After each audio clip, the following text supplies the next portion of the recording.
To his right is the pilot, Woody Hoberg. And then on the far side of the capsule from this view that you're seeing is Emirati astronaut Sultan Al Niyati. You can see they're in their launch and re-entry suits, and they entered that even before our coverage started and performed a successful leak check. So really, they're just waiting for these next series of events, including the claw separation, trunk separation, and the deorbit burn. Yeah, you can just see, I love this view because you can notice the previous missions that this Dragon supported in the form of the mission patch stickers that are located there just over Andrei Fedyaev's shoulder, kind of like right above Woody's head from this particular view. This particular capsule is the Demo 2 capsule, the Crew 2 capsule, and the Axiom 1 capsule. So this capsule has been through this 3 times before. This is its fourth space flight, and I love that we are able to document those previous missions inside the capsule as a little nod to history. Yeah, this will be the 4th splashdown of Dragon Endeavour, of course, being the capsule that carried humans for the first time to orbit in SpaceX Dragon vehicle with Bob and Doug. We've got about 5 more minutes remaining in this preparation phase for that claw separation command.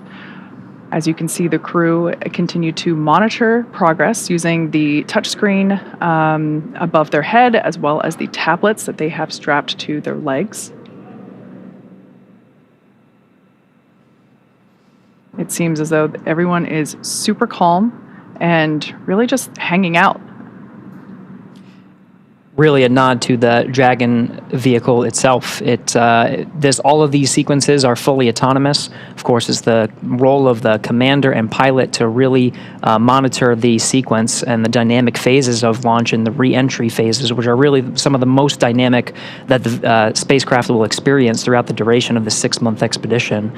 But they also have the help of the mission specialists. Part of their role is to look over the shoulder of the commander and pilot and look at the screens that are right in front of them, those displays, providing telemetry to just be an extra set of eyes and check on some of the things, though, because there's a lot of data coming in, just to relay them to the commander and pilot. Everybody is watching those screens very intently. For sure.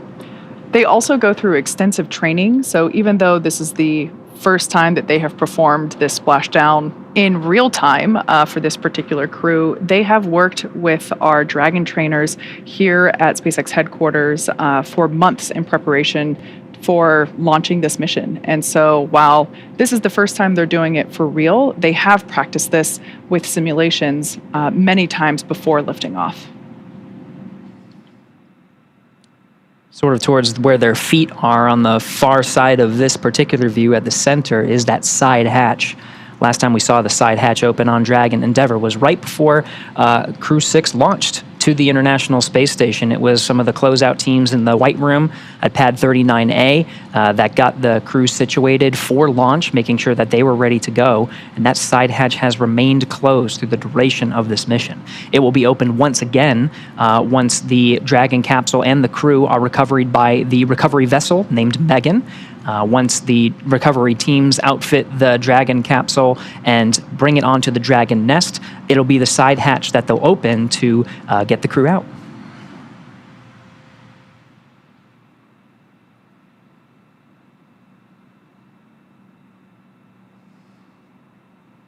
Once again, we're standing by for claw separation. That is the first physical change that the Dragon will undergo in preparation for atmospheric reentry.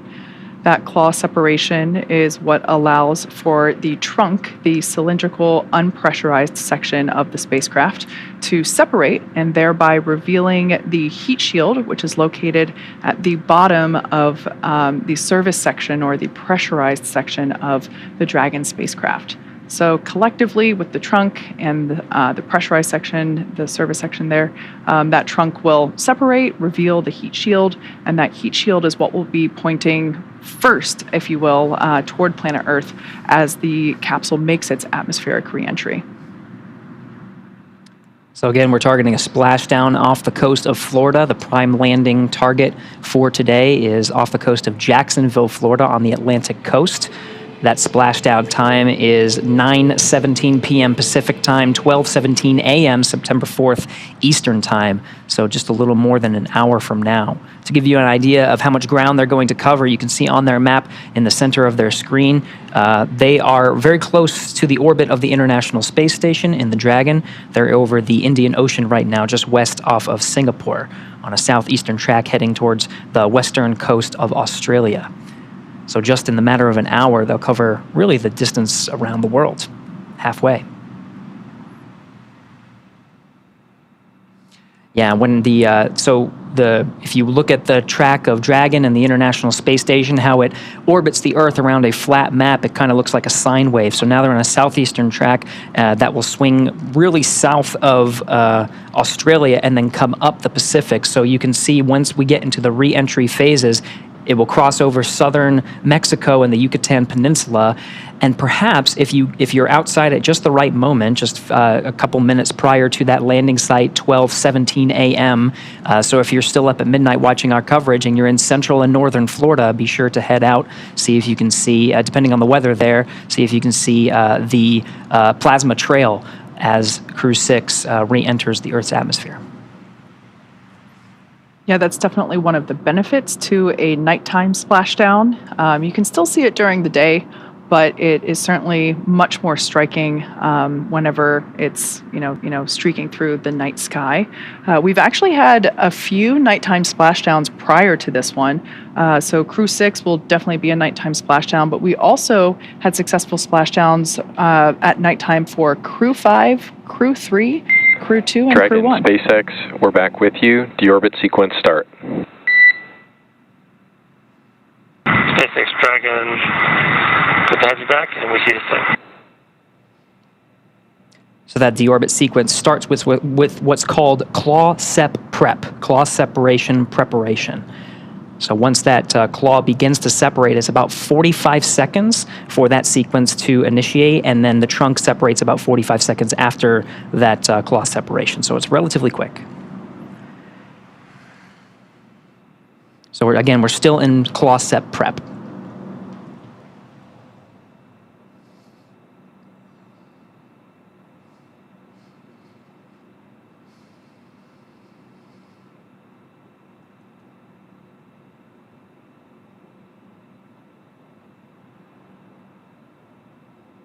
Once again, the crew will continue to monitor progress of events using the tablets and touchscreens that they have available to them.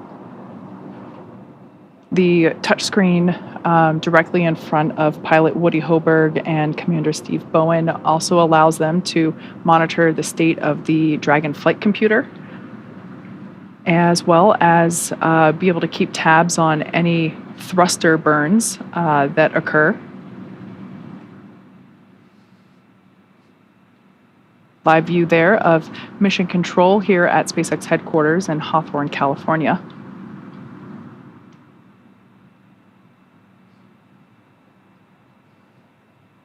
And for those that might be wondering, that, yes, is a lava lamp in the center of mission control.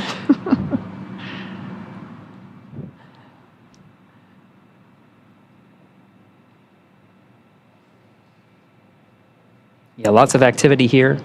Again, as a reminder, we are in the deorbit sequence, which begins with the claw separation. This demates the umbilical to the trunk, which has solar panels and have been collecting some of the energy from the sun and providing it to the batteries on board. Once that trunk is separated, it will rely on the batteries inside, and there's plenty of margin of that power to provide power for the crew as they await for the recovery teams.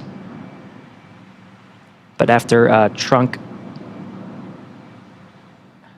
All right, and the pyro's fired for the claw separation.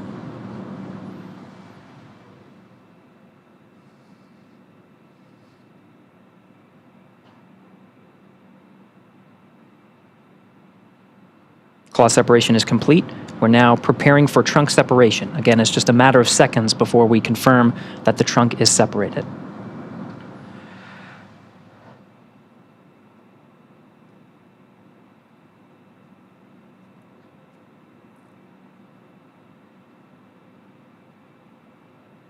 Once again, since that claw is now separated, we're able to separate the trunk. That claw is where the umbilicals for power and telemetry were connecting between the Dragon capsule and the trunk. The pyros fired for that trunk separation. Dragon SpaceX nominal trunk jettison. Copy, nominal trunk jettison. All right, so yeah, we have a good trunk separation that starts about a 5-minute clock until we begin that deorbit burn. So that means telemetry is looking good. The nitrox system is primed for cabin and suit cooling, and the heat shield is now exposed and ready for atmospheric reentry.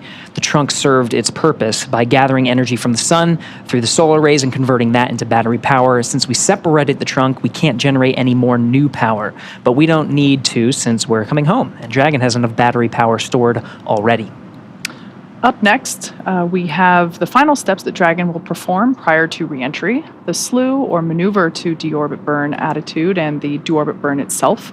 This is the last time that the forward Dracos, which are the 4 thrusters located on top of the spacecraft under the nose cone, they will ignite. The deorbit burn will place Dragon on a precise trajectory to the splashdown zone off the coast of Florida and will last about 16 minutes once it starts, and it looks like we're just under 3.5 minutes away from that deorbit burn initiation. We did confirm that slewing has started.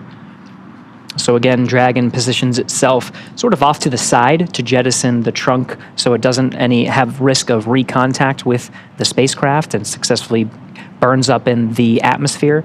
So it slews or reorients itself to make sure that those forward bulkhead Dracos are pointed in the right direction. We want a retrograde firing to really slow us down. So retrograde meaning the Draco thrusters fire in the direction that the Dragon is traveling in. So the nose is sort of pointed forward if you were to think of it as traveling along that axis. It's almost like the brakes, like when you're driving a car. Essentially. And this is a long burn. This is a 16-minute burn. So once it starts, we're going to stand by and just make sure and follow along and just make sure that has a good performance. That really sets them up to and decreases their velocity just enough so it loses some altitude and starts to make contact with the atmosphere. That slowing down, really all that does is just reduce the altitude, so it doesn't really slow it down too much. We're still hanging around 17,000 miles an hour, but it's really the atmosphere that does the bulk of the braking. It's the friction against the atmosphere and that plasma buildup. We go from 17,000 miles an hour to 350 through that process. In just a matter of minutes. Minutes. So it really does make sense that this deorbit burn, the braking, the slowing down of the Dragon capsule in preparation for all of that, it makes sense that it's 16 minutes long. We're now about 1.5 minutes away from the initiation of that deorbit burn. Right, again, we are in the deorbit sequence, which begins with that claw separation and trunk separation, both of which were successful. So now we're in what's called the deorbit prep. The spacecraft has slewed with the forward Dracos pointed in the right direction, and we're priming those Draco thrusters ready to fire for that 16-minute burn.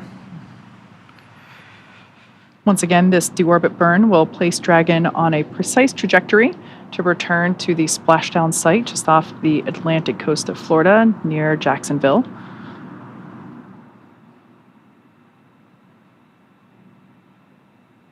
And we're less than 1 minute away from deorbit burn. Once again, this is the last time that those forward Dracos will be utilized.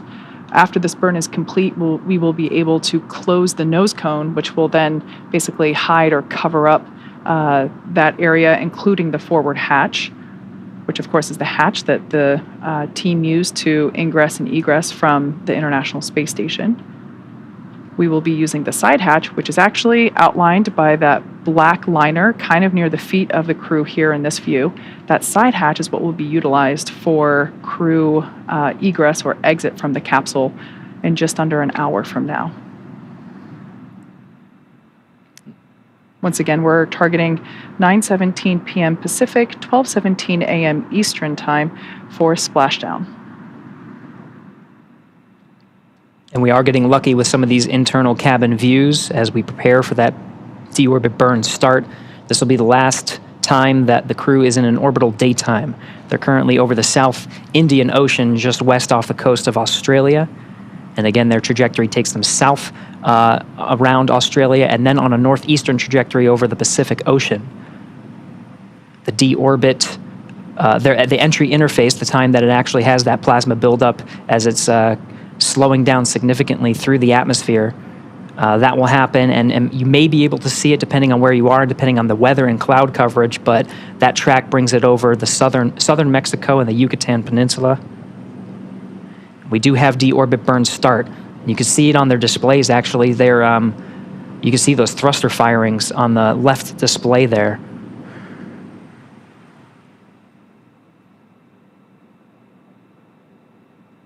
So again, that's a 16-minute burn.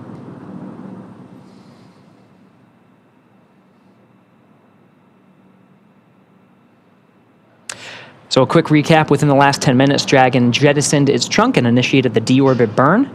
For those operations, NASA and SpaceX closely coordinate with the United States Coast Guard to establish a safety zone to ensure public safety and for the safety of those involved in the recovery operations, as well as the crew on board the returning spacecraft. Multiple notices are issued to the mariners in advance and during recovery operations, and Coast Guard patrol boats are deployed to discourage boaters from entering the splashdown zones. We want to stress to the public the need to respect this safety zone. Recovering a spacecraft from the water is a hazardous operation, and any other boats interfering increases the risk to the astronauts in the capsule, the teams working to recover them from the water, and the safety of those that come too close. For the safety of the crew and your safety, we recommend you sit back and watch, as we'll be bringing you the best possible views of our astronauts' homecoming. The only exception to that, of course, is if you live in Central Florida and you want to look outside through the window or head out into your front or backyard, you should definitely be able to witness Dragon capsules streaking across the night sky. It'll be super bright. Absolutely. Now, like I mentioned earlier, this deorbit burn is the last time that those 4 forward Draco thrusters will fire. Dragon Endeavour has not yet entered the Earth's atmosphere. This deorbit burn is what will line the vehicle up and put it on that final trajectory to the landing site, which, as we just said, is off the coast of Florida, near Jacksonville. Right now, as you can see on your screen, Stephen, Woody, Sultan, and Andre continue to use their screens to keep tabs on the burn duration, the Draco thruster firings, and trajectory details like the entry angle, capsule perigee, and how much distance remaining until deorbit burn termination. Right now, Dragon is flying itself, so all the crew has to do is stay strapped in their seats and keep tabs on things. Great view there of being able to see exactly what the crew can see with respect to those Draco thrusters firing. Now, with Stephen, Woody, Sultan, and Andre ready to deorbit and splash down back on planet Earth, they'll be heading to one of 7 targeted sites supported by SpaceX and NASA. All of these sites are located off the coast of Florida, either in the Gulf of Mexico or the Atlantic Ocean. Spreading the supported sites across multiple locations helps us maximize the return opportunities for this mission and future crews, lowering the chance that we'll have to wave off due to bad weather. Yesterday, NASA and SpaceX jointly selected the primary splashdown location of Jacksonville, Florida. This selection process works with a lot of different variables, including the space station's orbital trajectory, what landing sites are available and have favorable weather, how much free flight capability Dragon has for the trip home, and the sleep schedule for the returning crew members. We'll start with calculating daily return options based off of the space station's current orbit and Dragon's capabilities to maneuver and line up for re-entry. The time from undock to landing at the primary site can vary from less than 6 hours to more than 39. Getting home the quickest comes with some obvious benefits, but we always want to make sure that the crew are properly rested for dynamic operations, preventing us from scheduling 20-plus hour days for them. Trajectory and ballistics experts provide the daily opportunities that would line up Dragon with the 7 landing zones and split them into what we call ascending and descending opportunities. Dragon uses its Draco thrusters after leaving the station to execute a series of altitude-lowering maneuvers and to line up with the selected primary site. It can also change to different alternate sites while in free flight if sudden weather moves in that we need to avoid. And weather is something we're constantly looking at, making the final call to proceed about 2.5 hours before the crew undocks. For the Crew-6 return, we looked at a number of weather items. Some of the obvious ones are no rain or chance of lightning in the recovery zone, both for the safety of the crew inside the capsule and the recovery teams on the water. We're also looking for wind speeds less than 15 feet per second or about 10 miles an hour and relatively calm seas so we can safely execute recovery operations, which includes landing a helicopter on the recovery ship to fly Steve, Woody, Sultan, and Andre back to Florida. Once Dragon began flying free today, we had a number of additional checkpoints to either proceed towards the primary landing site, head to an alternate, or select a new zone based on real-time weather data. These checks happened all the way up until we're in the final hours before the deorbit burn, which is underway now. And it's the last burn to the trip home and commits Dragon and the capsule and the crew to re-entering the Earth's atmosphere. So at this point in time, we are well within the deorbit burn. There's about 10 minutes remaining in this burn. As we mentioned before, it started off as a 16-minute burn, so 6 minutes in, 10 minutes to go. This is the last time that those 4 forward Draco engines located at the top of the Dragon spacecraft will be utilized. This deorbit burn acts as a braking maneuver or slowing down for the capsule in preparation for that, for alignment for atmospheric reentry and splashdown. Before the deorbit burn, we were going about 17,500 miles per hour. So we're helping to slow the vehicle down and align it, but really it's the atmosphere and that heat shield located at the bottom of the Dragon capsule that will be doing most of that slowing down. We basically go from that orbital velocity of about 17,000 miles per hour down to about 350 miles per hour when the drogue parachutes will deploy. So there's significant slowing down in that phase of reentry, and this is really just lining the capsule up for that precise that precise landing at the designated location, which today is off the coast of Jacksonville, Florida.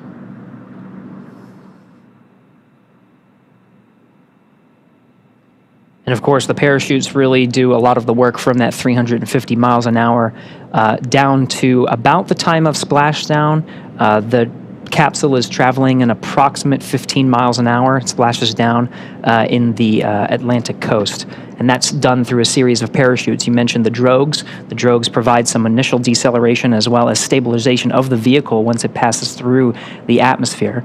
And then those are only deployed for just a few minutes before they're jettisoned, and the 4 main parachutes are deployed and inflated to really slow the vehicle down to the landing site and get us down to that 15 miles an hour.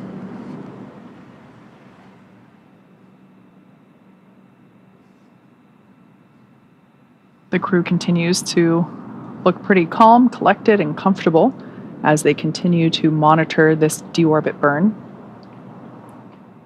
We've got just over 7 minutes remaining in this deorbit burn. Once again, the crew has trained and prepared for all phases of flight, including this deorbit and splashdown phase of the mission. So I often like to think that, during moments like this when there's something dynamic going on and we just see the crew chilling, it's such a testament to that preparation, that training that they do both with the NASA teams and the SpaceX teams prior to even arriving at the launch pad. And they try to maximize the crew's comfort through the duration of Dragon's flight. When we covered undocking just what seems like just a couple of hours ago at this point, they had these launch and entry suits, and that was because they put them on during some of the more dynamic phases, and that includes the actual contact and separation from the International Space Station. But very shortly after they exited the keep-out sphere, which is only 200 meters away, they got the call that they could remove those suits, and they had the suits off for really the most of the duration of the flight. They have them back on, but you can see their visors are up. And even though this is a very dynamic phase, and this is a 16-minute burn and a very important milestone of the Dragon's return to Earth, the visors will come down and the suits will provide that extra layer of protection through atmospheric reentry. That is a very dynamic phase. Of course, there's the plasma buildup on the outside of the station and a blackout period. There's a lot of stress on the vehicle, so that just provides an extra layer of protection for the crew. Yeah, you mentioned maximizing crew comfort, and we do that not just through operational decisions like when you can take off or doff the suit, but also the design of the suit itself, as well as the seats. So each crew member has a bespoke spacesuit. They basically the suits are specially fitted for each crew member to make sure that it is as comfortable as possible while maintaining the extraordinary high levels of safety required. But the seats as well also have length and sizing customizations in small, medium, large, basically, for the armrest, the bucket, the seat itself, and as well as the footrest. So, yeah, we definitely try to maximize the crew comfort in as many ways as we possibly can. And once again, we are in the deorbit burn. This is the burn that lines the crew up for that precise landing off the coast of Jacksonville, Florida. And we're just under 5 minutes remaining in this burn.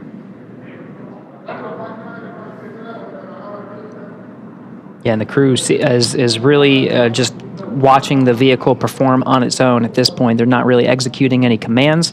You can see they're looking at some of the data that are coming in on their displays. On the far right display, you can see all of those thruster firings. Those are those 4 forward bulkhead Dracos, which at their position would really be right in their eye line. It would be kind of straight up. And it's a retrograde firing again. It's really slowing the spacecraft down to decrease its altitude to meet up with the upper limits of the atmosphere.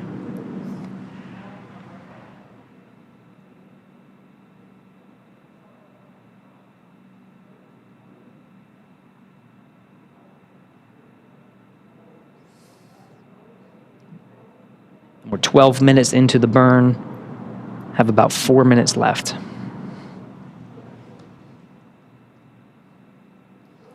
As we mentioned before, after this deorbit burn is complete, we will be able to close the nose cone, which is the basically the pointy structure at the top of the capsule that has been open to allow for access to that forward hatch, as well as usage of the forward Draco thrusters. So we'll be able to close that, and that will basically make put the capsule back into its aerodynamic shape. And after we close that nose cone, we will begin atmospheric reentry. We will have about a 6 or 7 minute period of anticipated loss of signal, or LOS, as we'll hear it referred to in comms between ground and crew. And there is some margin built into the operations. This, again, the deorbit burn is executed at the apogee of their trajectory and allows them to decrease that altitude. And it's a 16-minute burn, so that will take us to about 8:40 Pacific, so just a couple of minutes left. They have about 25 minutes until they start experiencing some drag on the atmosphere, and that allows the Dragon spacecraft to do a couple of things. It allows them to close the nose cone, as you mentioned, and also slew the Dragon once again and get into the entry interface with the pica tiles and the heat shields pointed in the right direction to take the loads of the friction of the atmosphere. Exactly. So if you want to think about Dragon's orientation at the moment, the forward end, or if you think of how Dragon is oriented when it's on the launch pad, it's the top end of the Dragon spacecraft is basically pointing forward along their trajectory. So those thrusters are performing a retrograde burn, which is slowing the vehicle down. So we will want to, after this burn is complete, basically rotate the capsule or slew it in order to make sure that heat shield is then the end. The bottom end is what is actually pointing toward, in the direction of their trajectory, so that that heat shield is able to do its job, which is really utilize that friction that will be made while coursing through the Earth's atmosphere and slow that vehicle down significantly. Once again, we're going from an orbital velocity of about 17,500 miles per hour, and that atmospheric reentry, that heat shield action will take us down to about 350 miles per hour.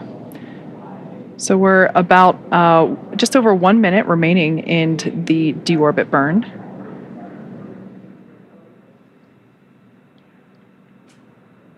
This is the burn that essentially commits the crew to that precise landing zone just off the coast of Jacksonville, Florida.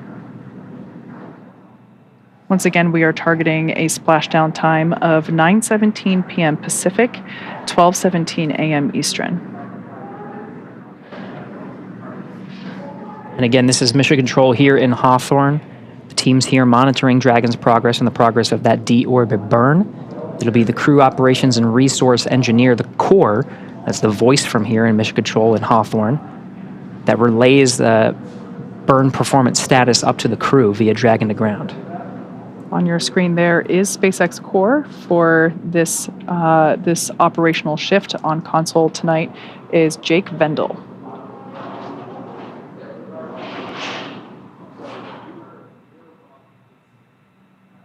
As Gary mentioned, this is the primary communicator for, from SpaceX Mission Control to the crew. Very similar to NASA's Capcom role.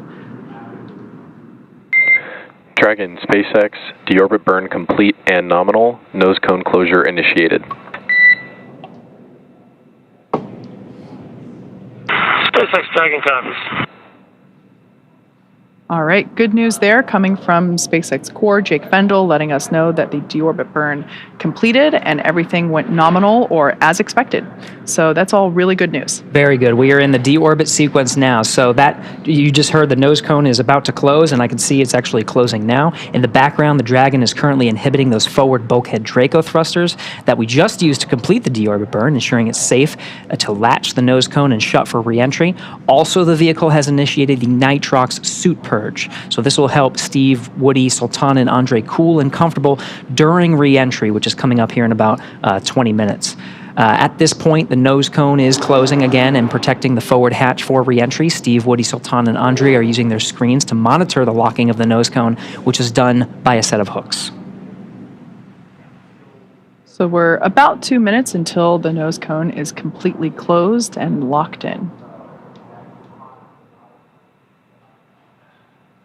Once again, we are in the deorbit sequence. So far, we have separated the trunk and we have completed the deorbit burn.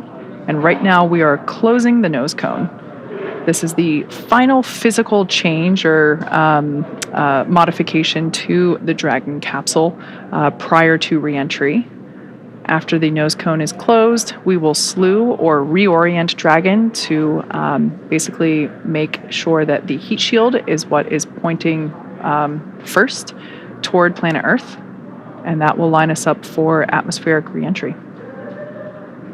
And a lot of that is in work now in concurrence. The closing of the nose cone is underway, as well as the slewing. Again, there's plenty of margin here from the time that the deorbit burn is complete, that 16-minute burn, and the time of entry interface. Make sure there's, if they have time to correct anything, that is already built in, but everything's looking good so far. Making sure the heat shields are pointed the right way, nose cone is closed, and the crew is prepped with that nitrogen purge. So we saw the views of the crew from the inside of the capsule with their visors up. Again, those visors will come down, and part of the, not only do the suits actually provide that extra protection, but Kate, you mentioned that they'll actually make sure that they provide cooling and comfort, because there's a lot of heat that's being generated through the reentry process. The outside of the vehicle can experience upwards of 3,500 degrees Fahrenheit. Exactly. Yeah, we'll purge some cool air through the suits. But the interior of the capsule, there's also a thermal system that will help pump some cool air there as well. So the crew generally stays really comfortable, even though the exterior of the capsule does get super hot, as you said. With that plasma buildup, it'll be certainly one of the more dynamic things that the spacecraft goes through during its mission. But yeah, the crew stays pretty comfortable, and that nitrox air, which is a mixture of nitrogen and oxygen, the same stuff that is put into scuba tanks for scuba divers, that same breathing air, we pump that through the suits to allow the crew to stay super comfy during their re-entry. We did get confirmation that the nose cone is closed. So this deorbit sequence we're really making our way through very well. As we begin the second half of entry, Dragon is now beginning to inject that cool nitrox air that I mentioned before, that's being delivered to the suits worn by Stephen, Woody, Sultan, and Andre. Again, this is what will allow the crew to remain comfortable while the external temperatures of Dragon reach 3,500 degrees Fahrenheit. The heat shield will be pointing forward, leading the capsule to the landing site. Now, speaking of that heat shield, Dragon's primary heat shield is comprised of Pica 3.0, Pica meaning phenolic impregnated carbon ablator. The first generation Pica was initially developed by NASA for studying and sampling comets within our solar system. Yeah, really cool history here. SpaceX partnered with NASA to develop Pica X, which was the second generation product used on all Dragon 1 cargo resupply missions that successfully resupplied the space station on 20 different missions. Pica 3.0 was developed specifically for use on the Dragon 2 crew and cargo, with enhanced structural and thermal properties that optimized the heat shield and drove down cost and mass. Yeah, pretty cool. The remainder of Dragon capsule is comprised primarily of SpaceX proprietary ablative material.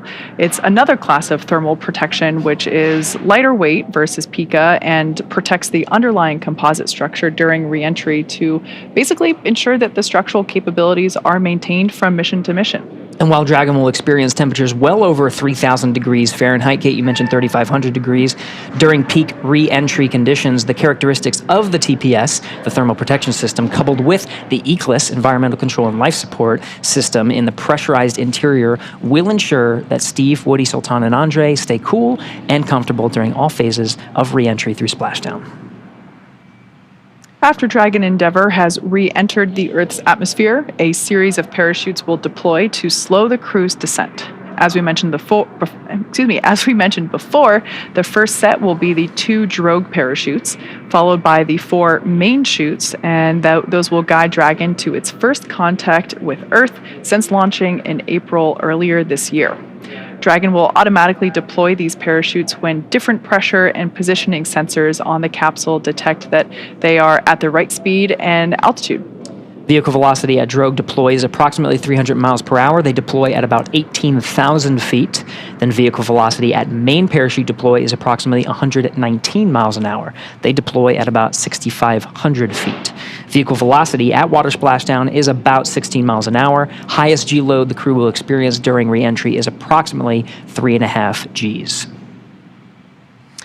So again, the nose cone is closed. Those nose cones are secured by a series of latches. The first set of hooks is closed, and the second set of hooks is traveling to secure the nose cone. Again, that is closed, and the vehicle is slewing or orienting itself with the deorbit position, with the entry interface position, to allow the heat shield to meet up with the atmosphere. And those Pica tiles that were designed to take those loads of the heat will be pointing the right direction.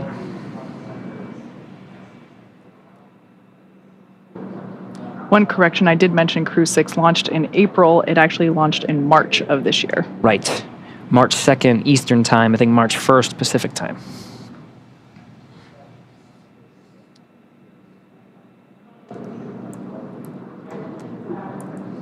It's 8:47 p.m. Pacific Time now. We're about 30 minutes from the expected splashdown time. Again, we're tracking 12:17 a.m. Eastern Time over in Florida near Jacksonville, which is our primary landing site here at the Pacific Coast, 9:17 p.m. Dragon, SpaceX, nose cone secured for entry. SpaceX Dragon's office. So again, 2 sets of latches that secure that nose cone. Those have traveled and confirmed that not only is the nose cone closed, but it is secured for re-entry. And with that, Dragon, I've got a entry sequence brief. Report ready to copy.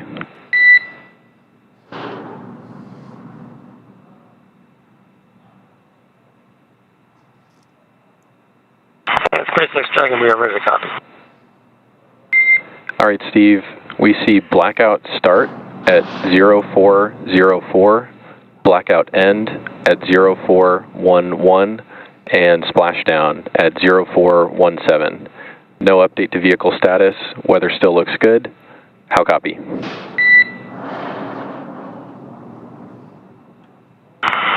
0404, 0411, and 0417. Weather still looks good. And I think that copies it all. Thank you. Good readback. One more note. We noticed prior to the burn, a few of the tablets were not secure to the satchels. I'm hoping that you can positively verify that each tablet is indeed secure.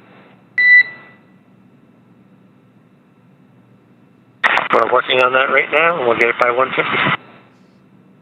Copy. All right, that was SpaceX Core Jake Vendel letting Commander Steve Bowen know our updated timeline for that expected loss of signal. We heard them read out 0404 to 0411, those times being, the space standard, the GMT time zone. So for us, we would expect that to be at 9:04 p.m. Pacific, 12:04 p.m. Eastern, and lasting until the 11-minute mark there. So just slightly, actually, no, right on time, we did say about a 6 or 7 minute loss of signal. Splashdown time remains as we originally were targeting that 9:17 p.m. Pacific, 12:17 a.m. Eastern. And you can just see just how quick in succession everything is. From 9:04 to 9:11, we go from 17,000 miles an hour to 350 miles an hour, and then through the drogue parachute deployment and main parachute deployment over the course of 6 minutes, we get down to 15 miles an hour at the time of splashdown. Yeah, and during that time, the crew will experience about 3 to 5 Gs during this reentry phase. So pretty similar to what they would have felt during the launch phase of the mission.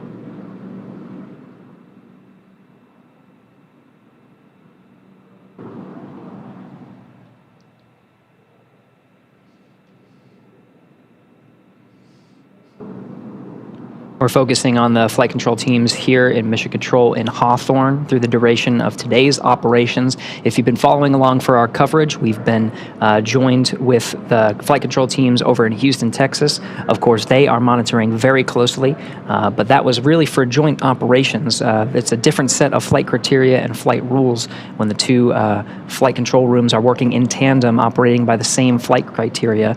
And there is that dance of the Dragon and the International Space Station. Really, the responsibility of the Dragon is on the teams here in SpaceX. They are, of course, communicating constantly with the teams over at NASA, and the NASA teams are in the loop monitoring the progression of the Crew-6 astronauts and cosmonauts' return home to Earth.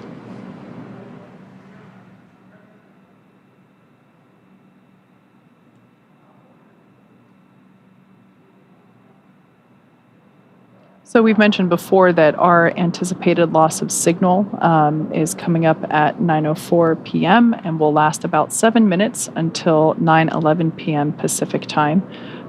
This occurs on all of our Dragon reentry missions. It is pretty standard and expected, the 7-minute period where the Dragon is unable to send any telemetry to the ground or be commanded from the ground, including no communications, which is why we call it a communications blackout. So the reason for that being, as we've said a couple of times, the heat shield located at the bottom of the capsule will be doing a ton of work as it encounters that friction from the atmosphere as it re-enters. This is a good thing. It's helping to slow the vehicle down from 17,000 miles per hour hour to about 350 miles per hour. Now, as a result of all that work being done by the heat shield and the friction, this plasma forms on the exterior of the capsule, and that's why we have these thermal protection systems, or TPS, all around Dragon to help protect it during these phases where that plasma builds up and gets really hot. It'll reach about 3,500 degrees or thereabout during this reentry phase. So pretty standard. That being said, it does make for a great view. If you live in Central Florida, you will definitely be able to see Dragon streaking across the night sky. Really, if you look up, you won't be able to miss it. Now, of course, once Dragon splashes down, and we did get that read very recently up to the crew that we're right on target for that 9:17 p.m. Pacific, 12:17 a.m. Eastern Time splashdown off the coast of Jacksonville. The recovery teams are already staged. We got word that the recovery vessel named Megan is out there. That'll be the one that actually lifts the Dragon capsule up from the water. There's also fast boats and jet skis and whole teams really ready to go to support the recovery operation. We've supported many nighttime landings or splashdowns in the past, and so they're very used to these operations. Dragon has systems built into the outside of the capsule that allow for flashing lights and a lot of calling of attention to itself to make sure that the recovery teams can easily see it. And of course, the assets themselves have equipment on board to be able to locate, track, and find, and of course, recover the Dragon capsule. And so those teams will go out. They'll perform a sniff. That's actually the first thing that'll happen is the fast boats will circle the vehicle and just make sure that the Dragon capsule itself is safe to approach. There's dedicated teams that go out and make sure there's no leaking of nitrogen tetroxide or any hazardous materials before the rest of the teams move in. There's a lot of team members that are out there now to support the operation. Yeah, this evening for this Atlantic Coast recovery, we are utilizing our recovery vessel, Megan, and those teams are stationed about 3 miles away from the targeted splashdown site. So it's one of my favorite but frustrating parts of splashdown is after we see the capsule actually land in the water and we see the parachutes be released and splash down as well, we then have to wait for the recovery vessel to trudge those 3 miles, and in that time we're able to see the fast boats approach the capsule, as the name suggests, much faster. They are slower than Megan, the primary recovery vessel. So they can get out there much quicker and perform, as you said, that sniff test as well as recover the parachutes from the water. Yeah, and we've seen lots of improvements just because we're talking about Crew 6 right now. So this is not just a 6 mission. We've also done this with the demonstration mission with Bob and Doug, Demo 2. And so this will really be the 7th time that we've done it for a crew operation. And so the recovery teams have become much more efficient and had lessons learned along the way. So the recovery operations we've seen just get a lot faster overall. Absolutely. Yeah, we've done nighttime splashdown operations for Crew 1, Crew 2, Crew 3, Crew 5, as well as Axiom 2, just a couple months ago. So yeah, the recovery teams at this point have actually had more nighttime splashdowns than they have daytime. I should say for crew missions. That's right. Not for NASA crew, but for crewed missions, I'm not counting the cargo missions. Right. And it is a good nod to make sure that we mention the private missions as well. We mentioned the Axiom mission 1 and 2, of course, Inspiration 4. So there's a lot of practice with the recovery operations in these teams. Of course, we have the views here of the flight operations teams here in Hawthorne that are monitoring the Dragon's re-entry. Again, we've successfully performed a deorbit burn, so we're just waiting for that entry interface that's coming up at 9:04. So really just 7 minutes from now, and that is the beginning of the blackout period. That's when the Dragon capsule starts to experience the molecules of the atmosphere a lot closer, so that it experiences much more friction, and we start to see that plasma build up, and it provides a significant amount of drag and shaves a lot of velocity off of the Dragon capsule right now, traveling about 17,000 miles an hour. And through the 7-minute period of blackout, where there is that plasma buildup, where we are traveling through the more denser parts of the atmosphere and slowing down significantly, we'll get on the back end of that 9/11, they said, was the exit of that blackout period where we start getting communications from the crew, and we're on the back end of the entry interface. That will be, we'll get down to 350 miles an hour. Yeah, if memory serves me correctly, we typically hear SpaceX Core start reaching out to the crew about 1 minute early. There have been some instances where we've been able to regain communications with the crew a little bit earlier than originally anticipated. So probably around the 9:10 p.m. Minute mark, Pacific, I should say, we might start hearing SpaceX Core hail the Crew-6. And it could go in the other direction too. This is, of course, an estimate based on the predicted plasma buildup and the predicted comms blackout. But of course, there could be another minute or so before they regain comms, and that's all built into the timeline. We'll hear those checks go up on Dragon to ground, and they'll continuously call the crew. SpaceX Dragon, compass is secure, restraints are tightened, visors are down. Copy Dragon, tablet secure, restraints tightened, and visors down. With that, we are 5 minutes until the predicted comm blackout. Dragon Endeavour, see you on the other side at 0411. 0411, we'll talk to you then. All right, that was the voice of Crew-6 Commander Steve Bowen, letting us know that the teams have put away and secured the tablets that were, prior to now, they were located and strapped onto their legs outside of the spacesuit. So those are now put away, and they have also closed the visors. So the last time we saw the crew inside the capsule, their visors were up. They've now closed the visors, and that provides really a leak-tight environment for the crew during this dynamic phase of reentry. For those of you that have recently joined over the last 45 minutes, we've basically been executing step-by-step the deorbit sequence, starting with the releasing of the claw, which is what was connecting the Dragon capsule to the trunk being the unpressurized section that is jettisoned in order to reveal the heat shield located at the bottom of the Dragon spacecraft. So we released the claw, that the trunk separated. We then performed a 16-minute long deorbit burn. We've also slewed or reoriented the capsule so that the heat shield is facing it's hard to describe it in my head, but it basically, the heat shield is what is leading the capsule to the targeted splashdown site, which today is in the Atlantic Ocean off the coast of Jacksonville, Florida. As we just heard, we have an anticipated loss of signal, or LOS, that will last for 7 minutes, and it will start at 9:04 p.m. Pacific in about 3 minutes from now. That is standard for all of our Crew Dragon reentry missions, and at that point in time, the Dragon will not be able to send any telemetry or data to the ground. The ground will not be able to command Dragon at all, and we will not be able to receive any communications from the crew or to them either.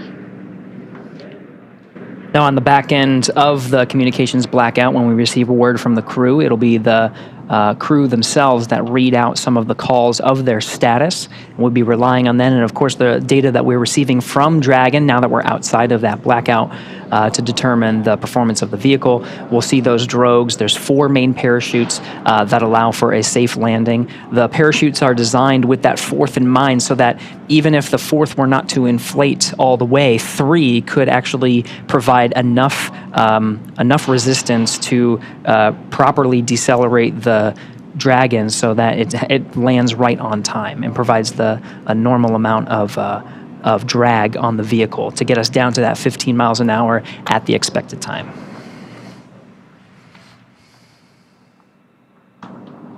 The views we're seeing now are, of course, of the flight operations team here in Mission Control in Hawthorne.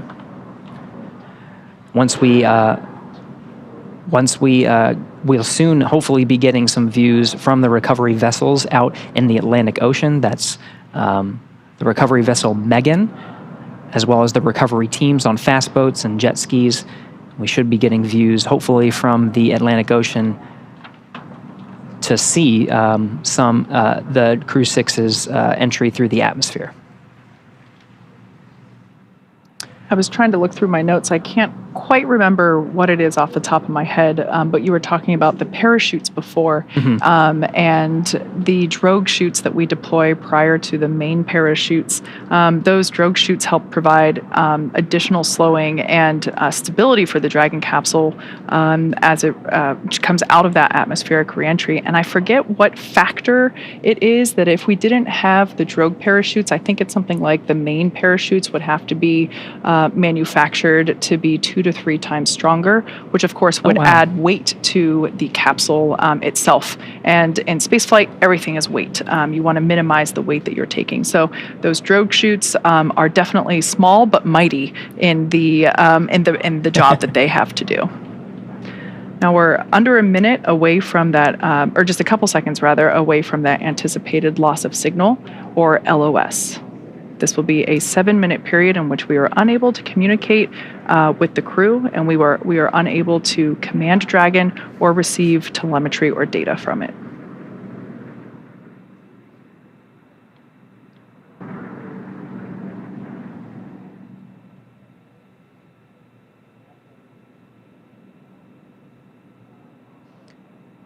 Okay, we're in that loss of signal. The clock starts now, right on time, 9:04 p.m. Pacific, 12:04 a.m.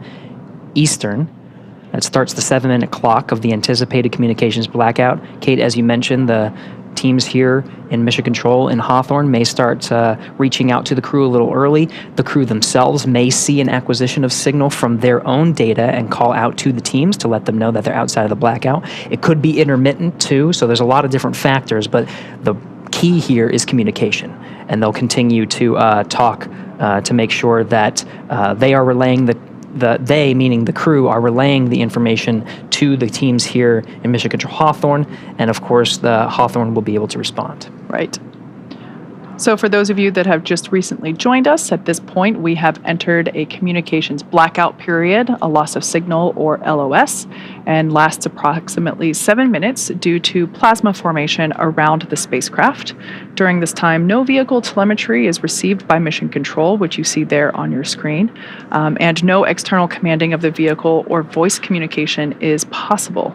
But as a reminder, Dragon is designed to fly itself. During this reentry, the vehicle will be slowing down from orbital velocity, which is about 17,000 miles per hour, and the top temperature that Dragon will experience upon reentry is about 3,500 degrees Fahrenheit.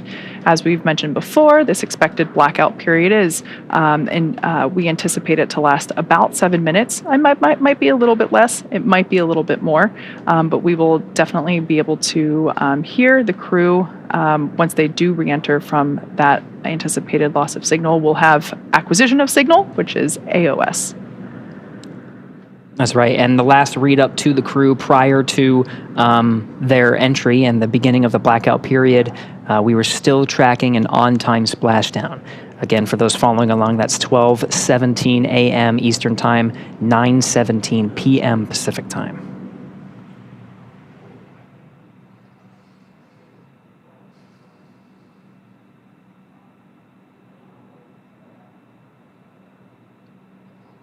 We're now within the atmospheric entry phase of the return for the Crew-6 crew.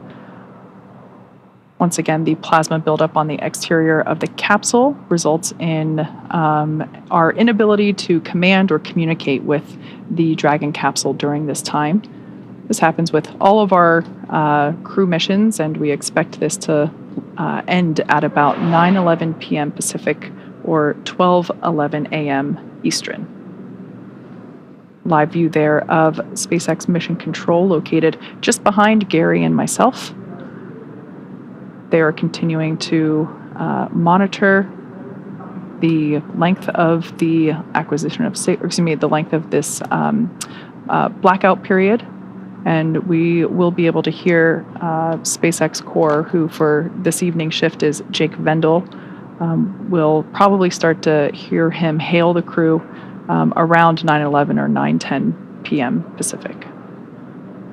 So if you're following along of our coverage and you are in southern Mexico or the Yucatan Peninsula, there is a chance, depending on the weather that you have down there, that you would have been able to see the beginning of the entry interface. We're now about 4 minutes in of a 7-minute blackout period.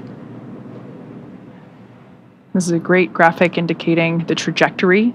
This is an ascending trajectory that Dragon is taking. So as Gary just said, over the Gulf of Mexico, across the Yucatan Peninsula of Mexico. So if you're tuning in from Central Florida, head outside right now, look up, because this looks like our first live view from the WB-57. That's right. This is a high altitude aircraft that has thermal imaging, so we're able to get some of those views of the Dragon vehicle in the middle of its entry interface. Again, we're about 4 minutes in. We have a tally-ho on the vehicle from the WB-57. And actually maybe about 5 minutes in at this point. So maybe a little bit more than 2 minutes. Again, there's some variation in the predicted 7-minute time period. It's not exact. We might hear a little early, a little later. So as we were saying, if you're in Central Florida, head outside right now. You should be able to see this glowing streak cross over as we are targeting. There's that streak I was just mentioning. That's a live view, not thermal. This is heading towards the Atlantic coast of near Jacksonville, Florida. So a beautiful view, such a striking visual that we have for these nighttime splashdowns. Recovery teams are in position off the coast of Jacksonville, Florida. And we are still targeting our expected splashdown time of 9:17 p.m. Pacific, 12:17 a.m. Eastern. We only have about a minute and some change of this blackout period anticipated. And again, there's some variation on when we can hear from the crew. So what you're seeing on your... Dragon, SpaceX, comm check. So at this point, we're going to hear SpaceX Core begin to hail. As Gary said, this blackout period is estimated. So we're now beginning to reach out to the crew to see if we've regained that communications capability. Dragon, SpaceX, comm check. What you're seeing on your screen now is a live view of the thermal cam on the WB-57. SpaceX Dragon, heavy. And we hear Crew 6 from inside the cabin on the back end of the blackout. Copy, Dragon. We see a healthy flight computer. Expect automated chute deployment. SpaceX Dragon, copy.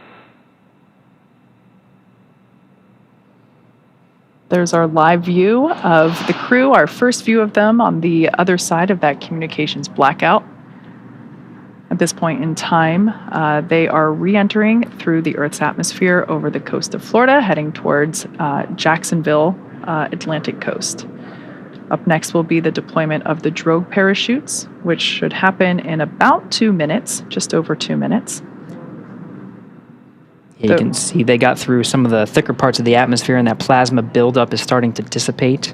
We have about, less than 2 minutes or so. Dragon, SpaceX, GPS converged. Expect nominal altitude for drogue chute deploy. SpaceX Dragon, copy. Receive it. All right, so that call out just letting the crew know that they can expect to have the initial parachute deployment. That is the drogue parachutes, and that those typically deploy about 18,000 feet. At that point in time, the capsule is going around 350 miles per hour.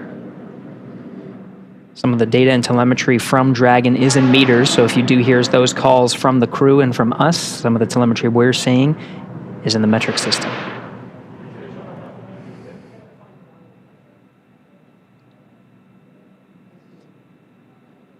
Confirmation that seat rotation is in progress. This allows the crew to be in the proper position to take the loads of the chutes as they experience the G-forces that the chutes exhibit upon deployment. They provide some drag on the vehicle. And again, we're traveling about 350 miles an hour. So from here, with the drogue deployments and main deployment, we're going to get down to about 15 miles an hour. Drogue deployment coming up in approximately Dragon, 20 seconds. Brace for drogue window.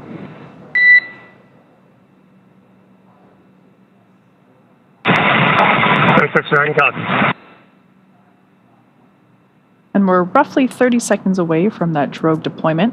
SpaceX Core just telling the crew to prepare for the deployment of those drogue parachutes.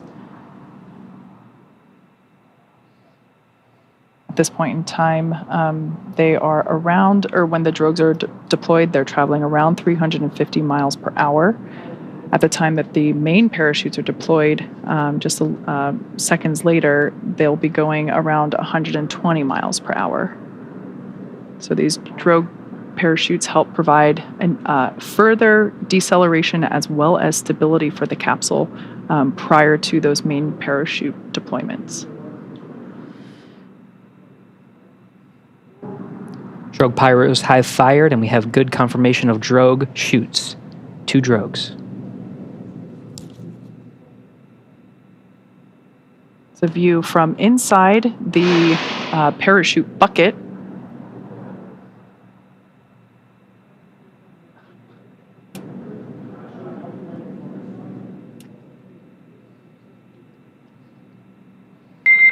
Dragon, nominal descent rate, and recovery team reports a visual on 2 healthy drogues.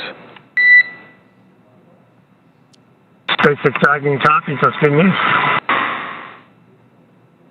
Should see drogue chute jettison here momentarily.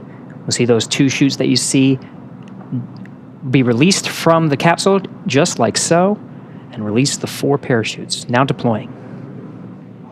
At this point in time, Dragon has saved all of its propulsion systems and is now has already terminated that nitrox suit and cabin purges. Those were helping to keep the crew cool during the reentry. Looks like we have 4 very beautiful and healthy main parachutes. Dragon, we see a nominal descent rate on 4 healthy mains. SpaceX Dragon copies, and SpaceX Dragon coming up on 1,000. So there's that confirmation. Copy, 1,000 meters. Confirmation of those 4 healthy chute deployments.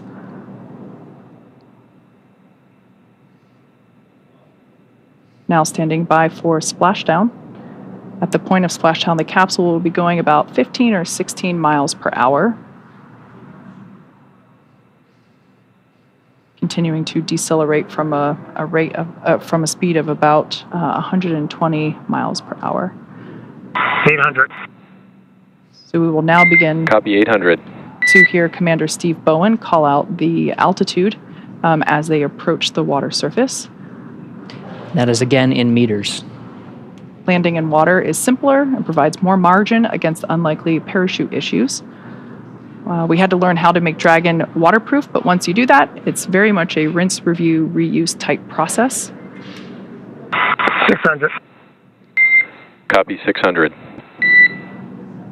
600 meters, and the descent rate is as predicted, meaning we're targeting that splashdown time in about a minute.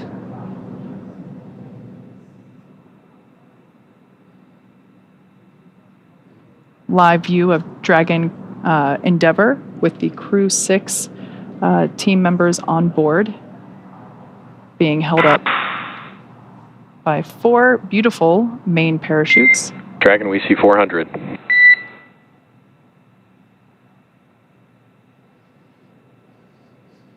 We're now about 400 meters above the ocean surface.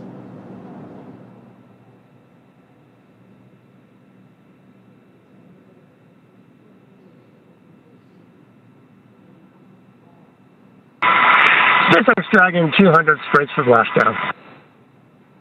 Copy, braced for splashdown. Again, the seats have been rotated in a position to take the loads of re-entry and parachute deployment as well as splashdown. The crew is braced. We are inside 100 meters.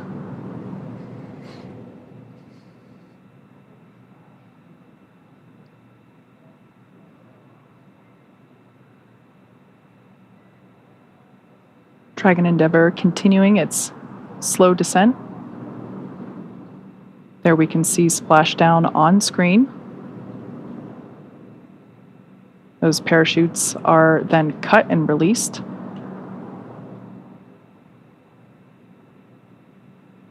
Dragon Endeavour has now returned home NASA astronauts Steve Bowen, Woody Hoberg, Sultan Al-Nayati, and Andrei Fedyaev. SpaceX Dragon splashdown. We are in water refining.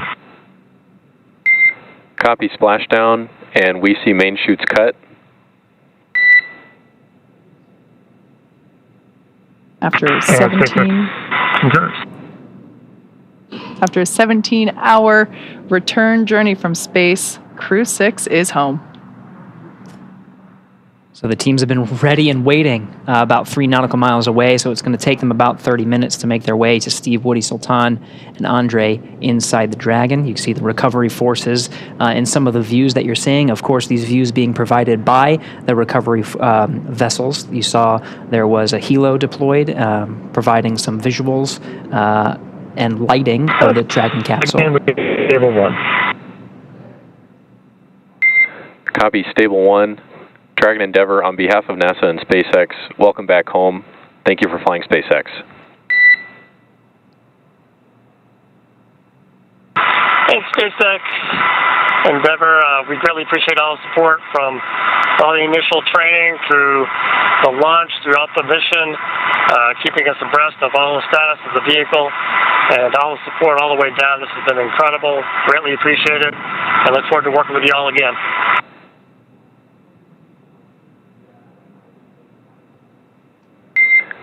Copy all, and you've got a room full of happy people here. We've got some systems to verify safe before we give the boats a go to approach. I'll be back with you on that topic in a minute. And SpaceX Dragon copies, we'll just enjoy the wallowing here. It might be soothing, so maybe I'll be napping soon.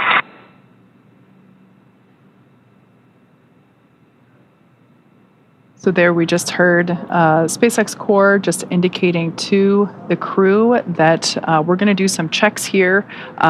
Here from Mission Control Hawthorne, we're going to do some system checks to make sure that everything is safe as necessary on the Dragon Endeavour capsule. They will then give the go for safe approach to the teams there that you see on your screen in the fast boats. One of those boats will focus on recovering the parachutes from the water. The other will begin inspections, a sniff test for those onboard propellants, nitrogen tetroxide and monomethylhydrazine. They are toxic if someone were to breathe them, so we definitely want to ensure the safety of the entire recovery team as well as the crew. So one of the teams in the fast boats will perform a sniff test using devices while wearing personal protective equipment to ensure that none of those propellants have leaked out and that there's no vapors lingering from just many minutes ago when those thrusters were actually firing back in space. Precisely. Now this is the 4th splashdown of Dragon Endeavour and completes the 4th mission, Crew 6, splashing down right on time, 12:17 a.m. Eastern Time, 9:17 p.m. Pacific Time. We're getting views from the recovery vessels that are out many nautical miles away from the coast of Jacksonville, Florida. And the crew and teams here in Hawthorne reported a stable 1 position. That just notifies that the capsule is in the ideal position, floating in the Atlantic Ocean there, upright, with the heat shield in the water and the nose cone pointed towards the sky, as you see there.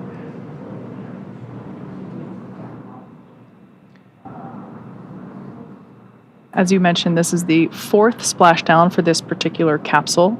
Most recently, it supported Axiom 1. Prior to that, Crew 2. And prior to that, Demo 2. So this capsule, I have great personal attachment to. I had the opportunity as part of my day job to go inside the capsule while we were building it.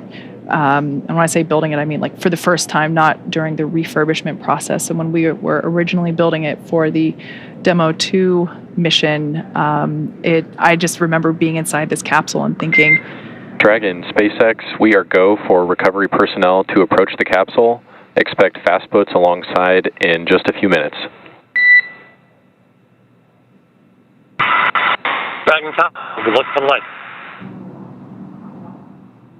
all right, good news there from Mission Control, letting the crew know that everything checked out from a systems check, and the team there on screen in the fast boat now has the green light to approach and begin performing these sniff checks for those vapors for the onboard propellants. Just to conclude my thought, it's always great to see this capsule fly and land, and it just makes me so happy to see it with another mission under its belt. It's part of the design of the Dragon capsule is to be reusable, so even after the harsh conditions of 3,500 degrees of plasma buildup and being in the salty ocean, teams are still able to refurbish it and prepare it for the next mission. And this is the 4th successful flight of Endeavour.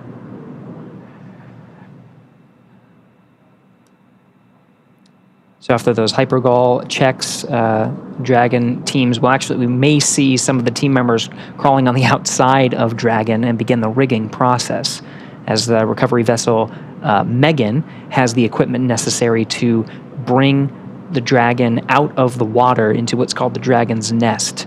And that allows the capsule to be positioned and stable on a boat and allow the some of the personnel on board that boat, that ship, to open up the side hatch. We were talking about the side hatch a little earlier that has remained closed through the duration of the mission. The last time it was open was on Launch Pad 39A as some of the teams were preparing Steve, Woody, Sultan, and Andre for their launch to the International Space Station and the beginning of their expedition of science, maintenance, and upgrades aboard. Now it'll be opened again here very shortly. It does take some time, so it could be 30 minutes to an hour before we actually see them on the boat and they start egressing the capsule.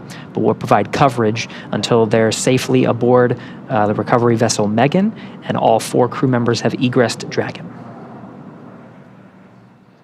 So this image that we see here was taken just minutes ago, a beautiful capture of the moment when Crew 6 was re-entering over Florida. We can actually see NASA's VAB and Pad 39A in the distance. So this is such a cool time-lapse capture of the re-entry streak that we saw just minutes ago of the Crew 6 re-entry and splashdown.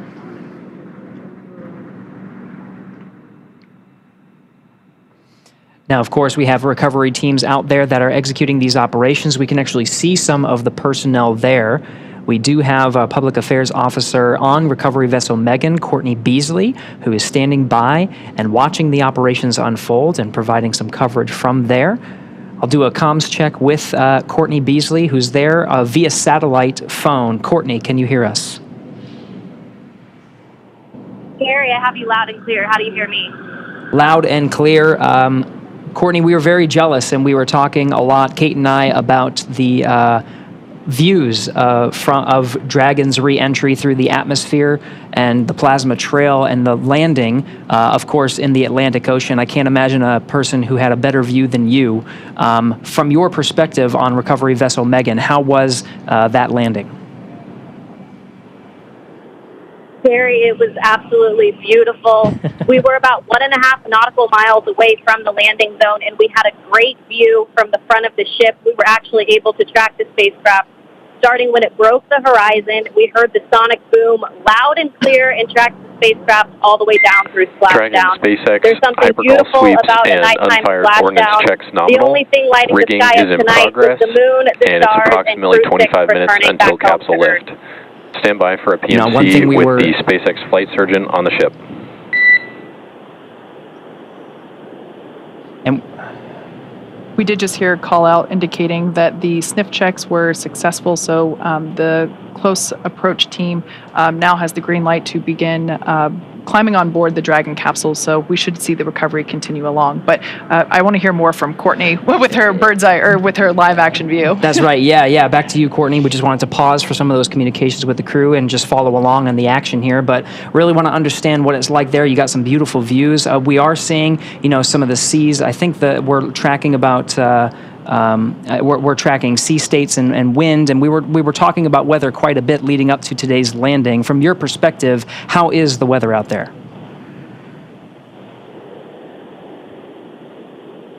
Yeah, Gary, it's about 80 degrees out here right now with fairly clear skies. Like I said, we were able to track that spacecraft pretty good tonight.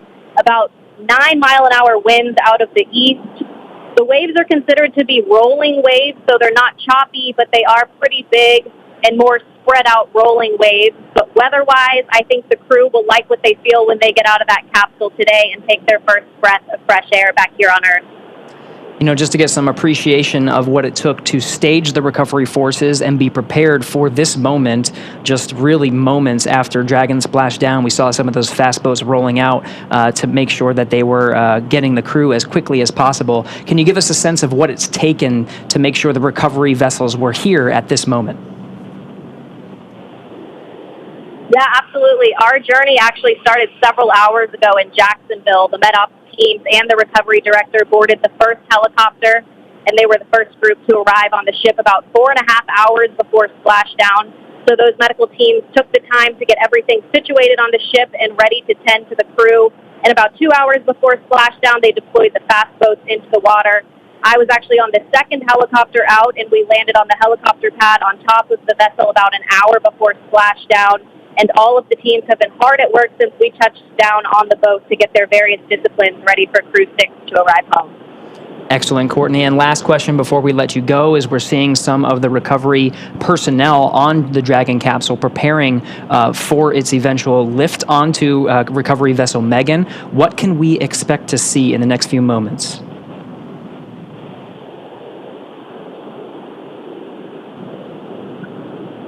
Yeah, Gary, so once the crew is out Copy. We also have you 5x5. They'll be transferred over to the med bay, up the where the vehicle. crew will I'll get get back them to you checked out closer by to their capsule medical lift. teams, and we'll have the opportunity to take those spacesuits off and get comfortable back here on Earth. And then, of course, they'll run through those medical checks. They'll get back on the helicopter and head back to the airport where they'll board their plane back to Houston to begin their post-flight period. You're probably getting a better view than I am right now, so I'll let you walk through that. But back here on the ship, once the crew is off, they're not the only ones returning from space today. We'll actually stay here a little longer with the cargo team since there was International Space Station cargo returned on this flight. So once we get back to the airport, the cargo teams will begin doing cargo processing, taking photos of all of the articles that were included in the cargo, and they will pack all of that into box trucks that will take them back to various NASA centers. But Gary, an overall beautiful splashdown tonight, and I hope it was the same for you back in Hawthorne.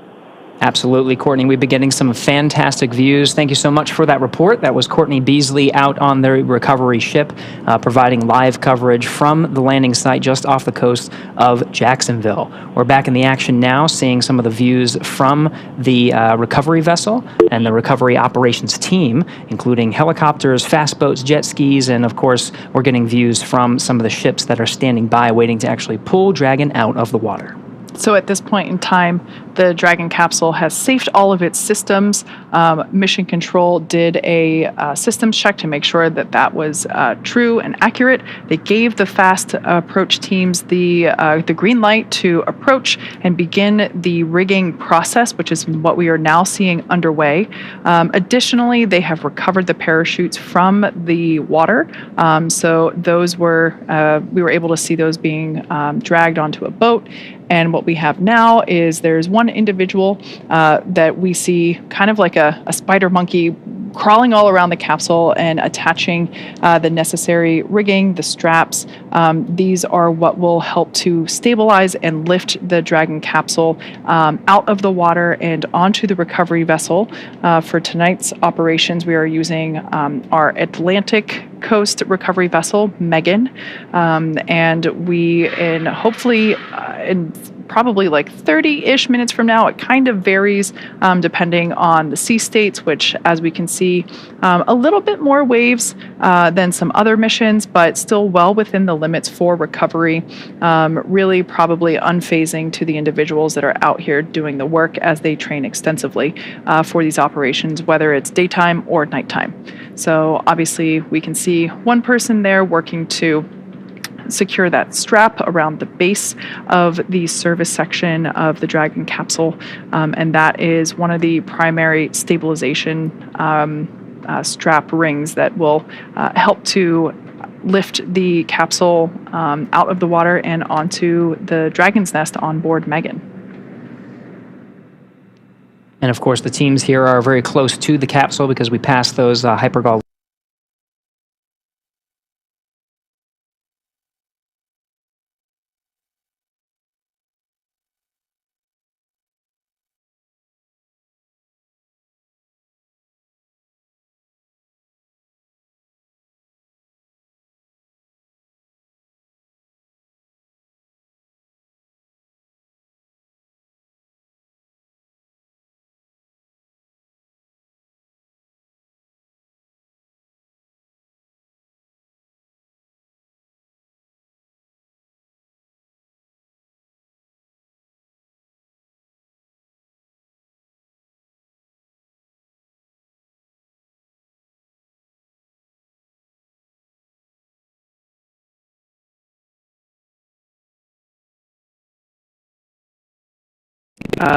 Closer and closer slowly, but just because I love to see the action as soon as possible, I wish it was a little bit closer, but that's just me.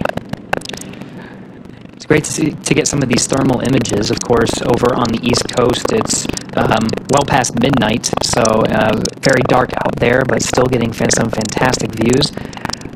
The recovery forces are not necessarily getting our views. You know, they don't have the thermal cameras. They're getting eyes on this is what the vehicle. They're saying. This is precisely. Visible spectrum. Yes, with the visible spectrum, because of course the vehicle is being lit by spotlights, and you can see the fast boat itself has lights. So there's plenty of opportunities to make sure they have the capsule well within view, and all the teams that are surrounding in different recovery ships and different recovery vessels are aware of the capsule's presence.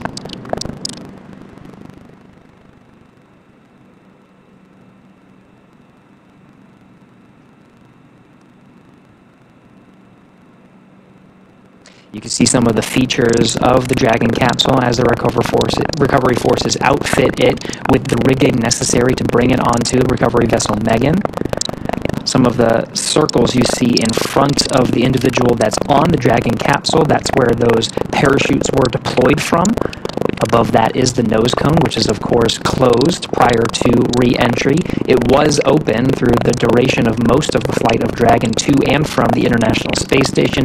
It needed to remain open to perform that deorbit burn to of course successfully get home, but now it's closed, and you can see provided the protection necessary from the plasma buildup through the Dragon's re-entry. Some of the dark circles you see at the front of the vehicle, and by front I mean where that individual is on the capsule. The darker circles are some of the outlines of where those service section Dracos are, and the brighter white area is actually the base of the Super Draco engines. And these are inhibited once it gets into orbit, but are very much necessary through the launch phase. In the event of any abort that is necessary, it would be those Super Dracos that you're seeing, the bright white area, that would fire and provide enough thrust capability to escape a speeding Falcon 9 rocket.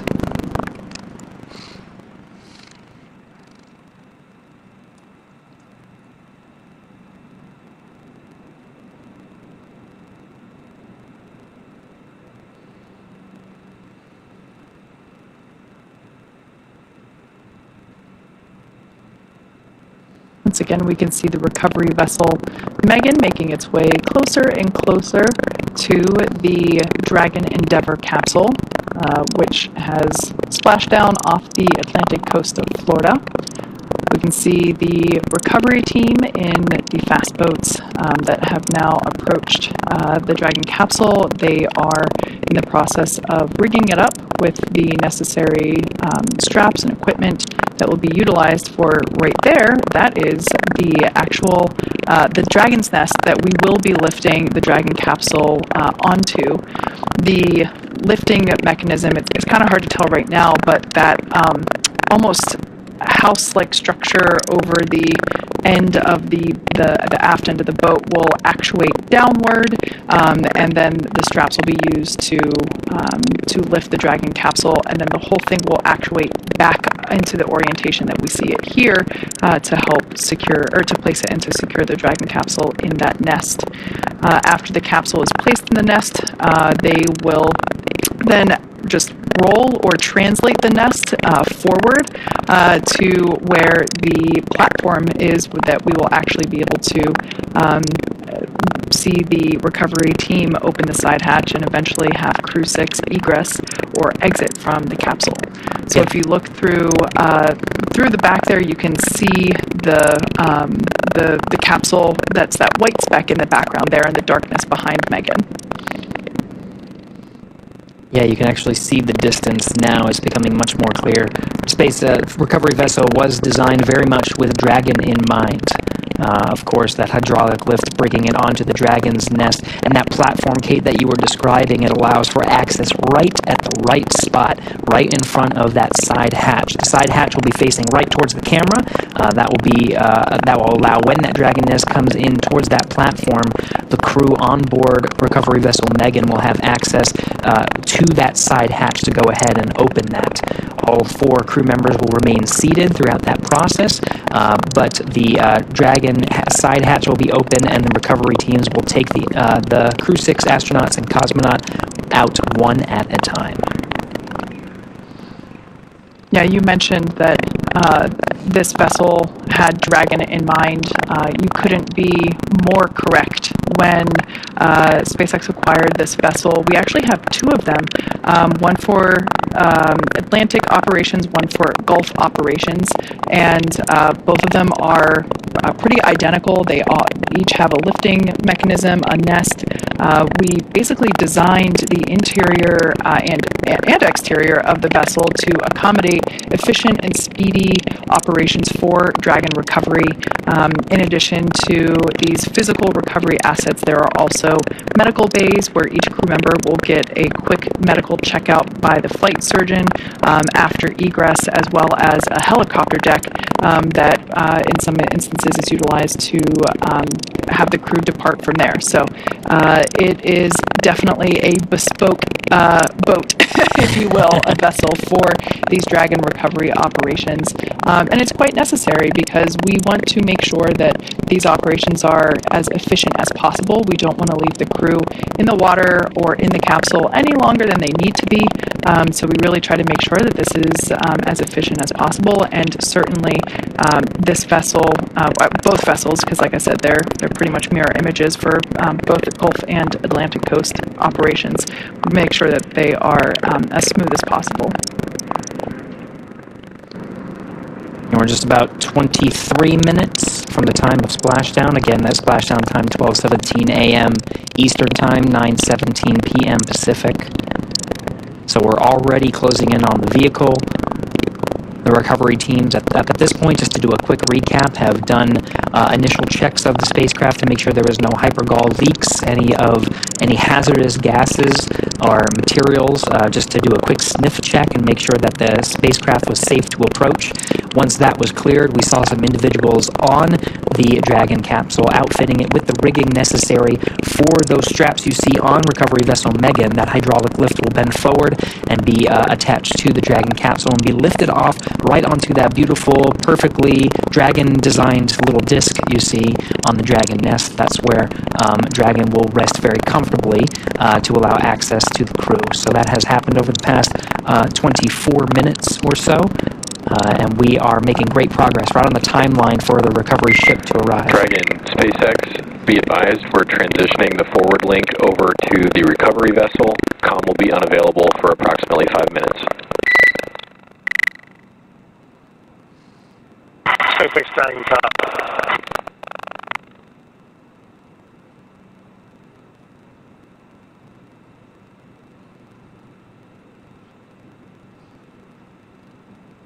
Once again, Megan is making its way to the capsule, which we can see getting larger there in the background of this image, or excuse me, of this shot that we have on board Megan. Once the capsule is a little bit closer, we'll begin to see the team in the water attach the straps and all the equipment necessary from the boat onto all the straps and equipment that they have been attaching around and on the Dragon capsule itself.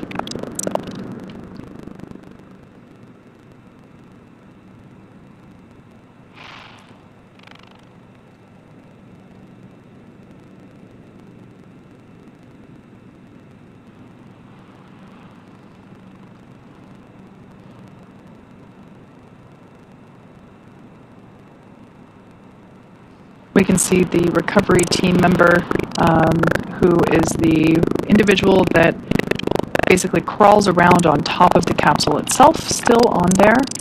Once all of the equipment is attached, we'll actually see them jump off into the water. I imagine that for that person, that is probably one of the most exciting parts of their job. Definitely not something that I personally would look forward to. Something else that we also sometimes see with these night recoveries is due to the lights near the water, bugs will be attracted occasionally, as well as smaller fish, and so we might actually see some dolphins, as we have in the past.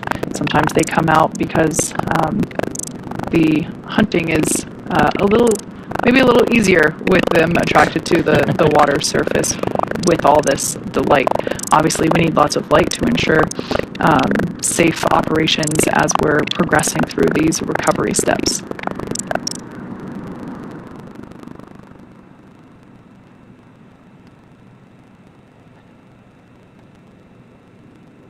So you can see one of the rigging equipment was thrown to the fast boat, now attached to Dragon.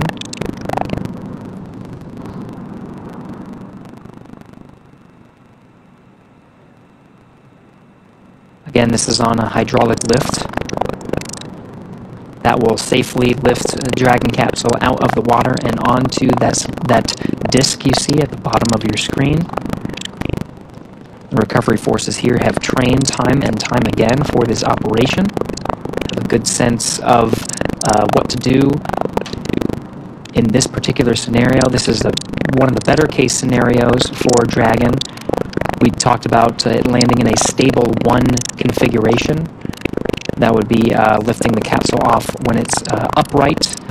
There are different configurations that the crews are trained to accommodate.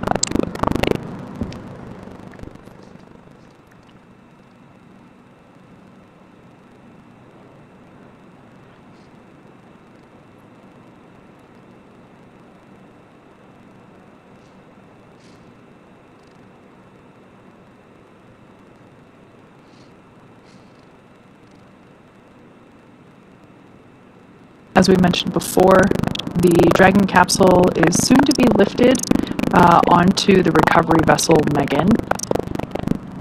It will then, once it's in the Dragon's nest there that we can see on screen, it'll be pulled forward to the recovery platform, which is currently off screen, but we'll get a view of that later on whenever Dragon is in place. The crew will egress. They will... Dragon, SpaceX, forward link transition complete. Com check. SpaceX Dragon, how do you run, please? Glad to hear from you. An update. The recovery vessel is backing up to the ship now, maybe 50 meters away, and I'm looking for your go to come on board with internal cameras. SpaceX Dragon, come on board. Copy.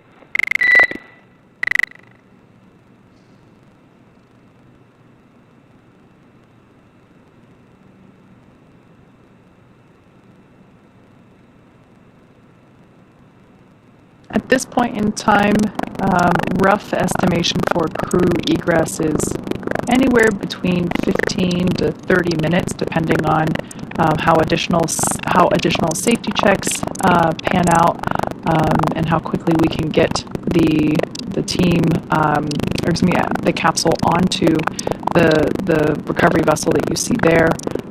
Those teams are now preparing to lower that hydraulic lift mechanism into the water. That will then bring the spacecraft onto the deck into that translation system known as the nest. The capsule will remain there during crew extraction, as well as throughout the journey back to port.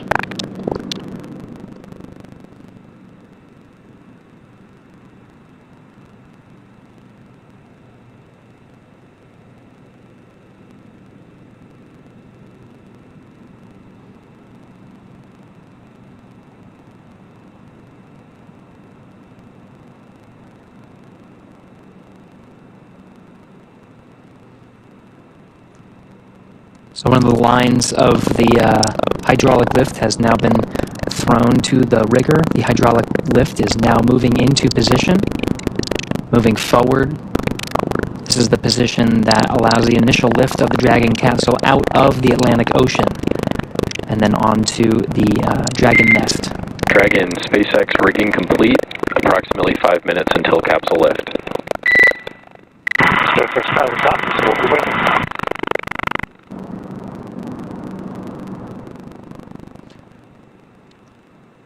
So the clock starts now at 9:48 p.m. Pacific time, 12:48 a.m. Eastern time. We'll be looking for Dragon to be lifted out of the water at approximately 9:53 p.m. Pacific, 12:53 a.m. Eastern.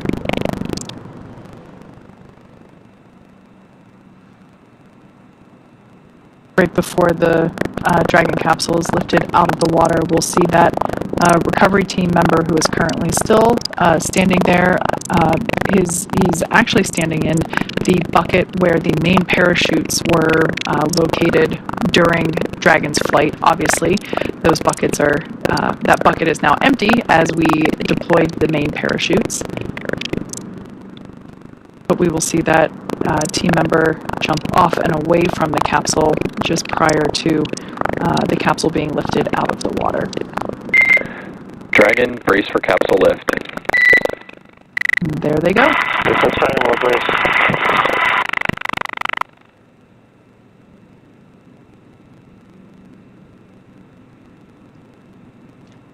We mentioned a couple of times that recovery team's familiarity with these operations enabled to move a little bit quicker.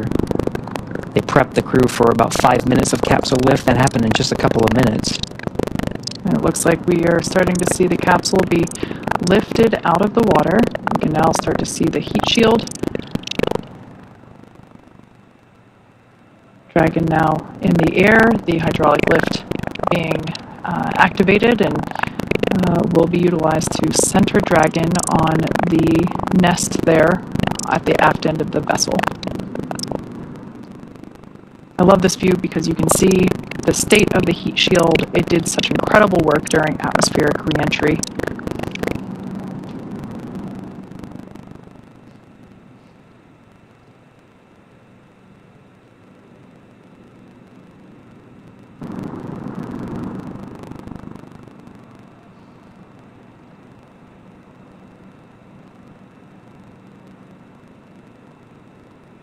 Dragon Endeavour now placed into the nest of our recovery vessel Megan.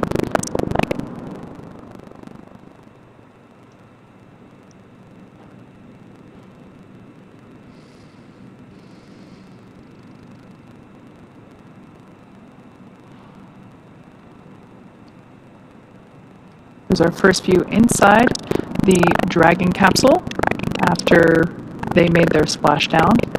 I was just doing some quick math. We had splashdown at 9:17 p.m. Pacific. It's now 9:51, so just 34 minutes.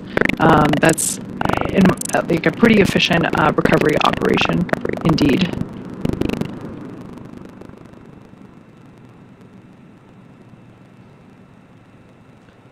See the cabin lights on the inside the Dragon are off as the crew patiently waits for the recovery forces to do their job and get them out of the water and, of course, ready for egress. Dragon, I'm happy to see you safe and sound on board. Personnel are completing their final checks. Stand by for translation across the deck to the egress platform. SpaceX Dragon copies. We'll be waiting.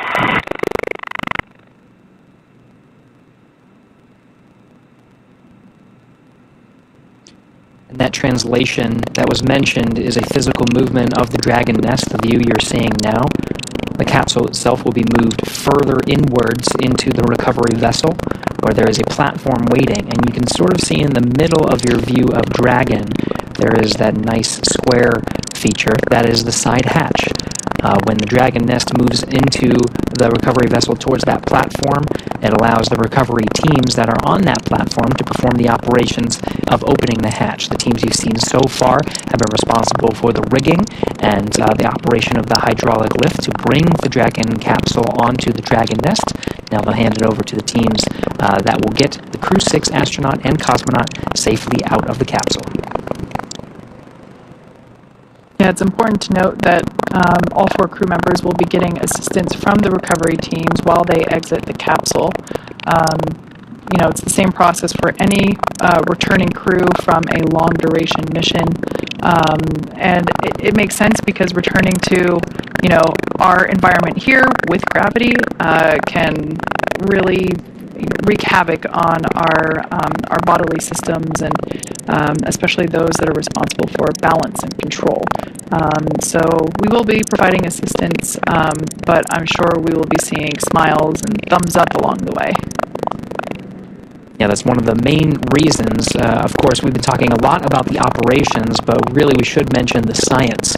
Of course, the reason the Dragon is returning from space is because their mission, the Crew-6 astronauts and cosmonauts, was a 6-month expedition on board the International Space Station, an orbiting laboratory for science, maintenance, technology demonstrations.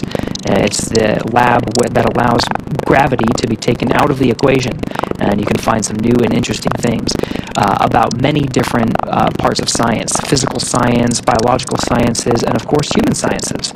You can learn a lot about the human body, and that's very necessary for learning how humans adapt to space and of course returning from space to a one-gravity environment. Very necessary for understanding how to send humans further into the solar system, to the moon and to Mars.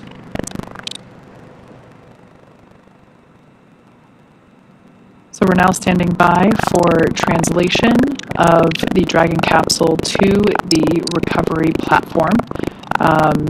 Basically meaning that once everything checks out here, we should see the entire capsule move towards us. We'll get a different camera view on board the recovery vessel once the Dragon capsule starts to move, but it'll basically put it right up next to the platform that is basically right at the same height as the bottom of the side hatch. Oh, there we have our first movement of Dragon Endeavour making its way to that recovery platform.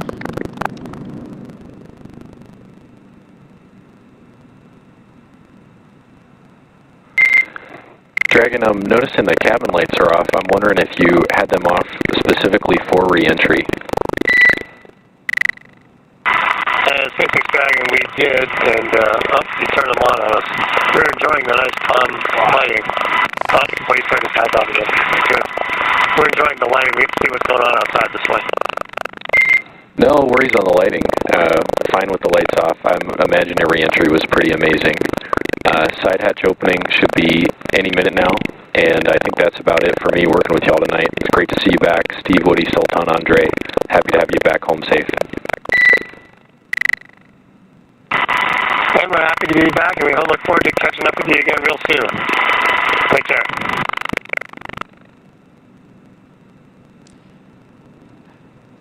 It's an important note. The crew has the ability to toggle lights on and off, and turning them off during the re-entry phase.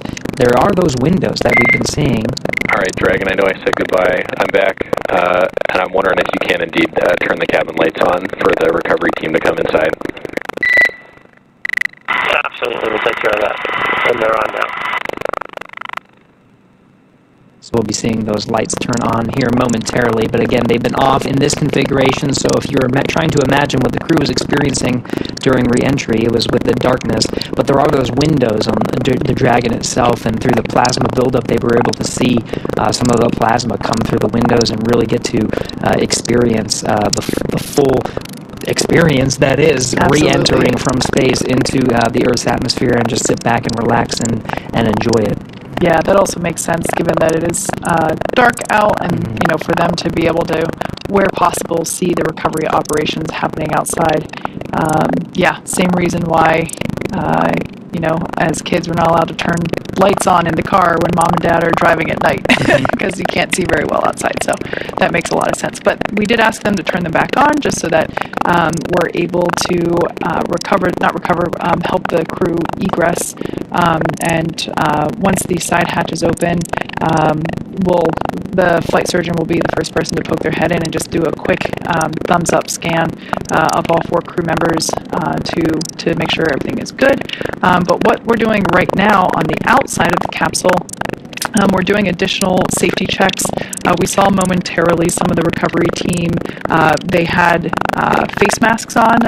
This is personal protective equipment, or PPE. It's basically a respirator to allow them to breathe clean air. They're just going to do some additional sniff tests for any lingering hypergol vapors.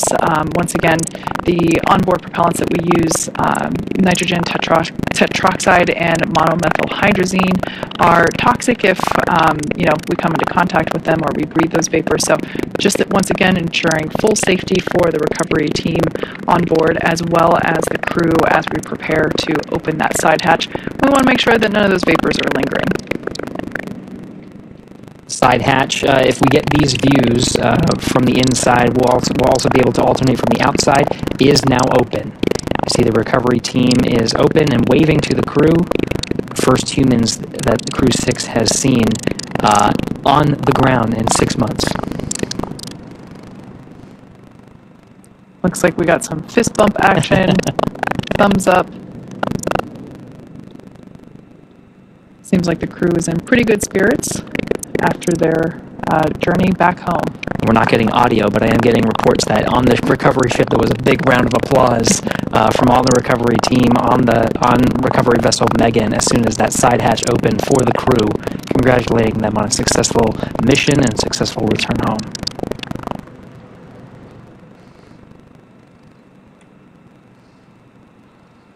So once again, this is the first time that the side hatch has been opened since the day that the crew lifted off from pad 39A.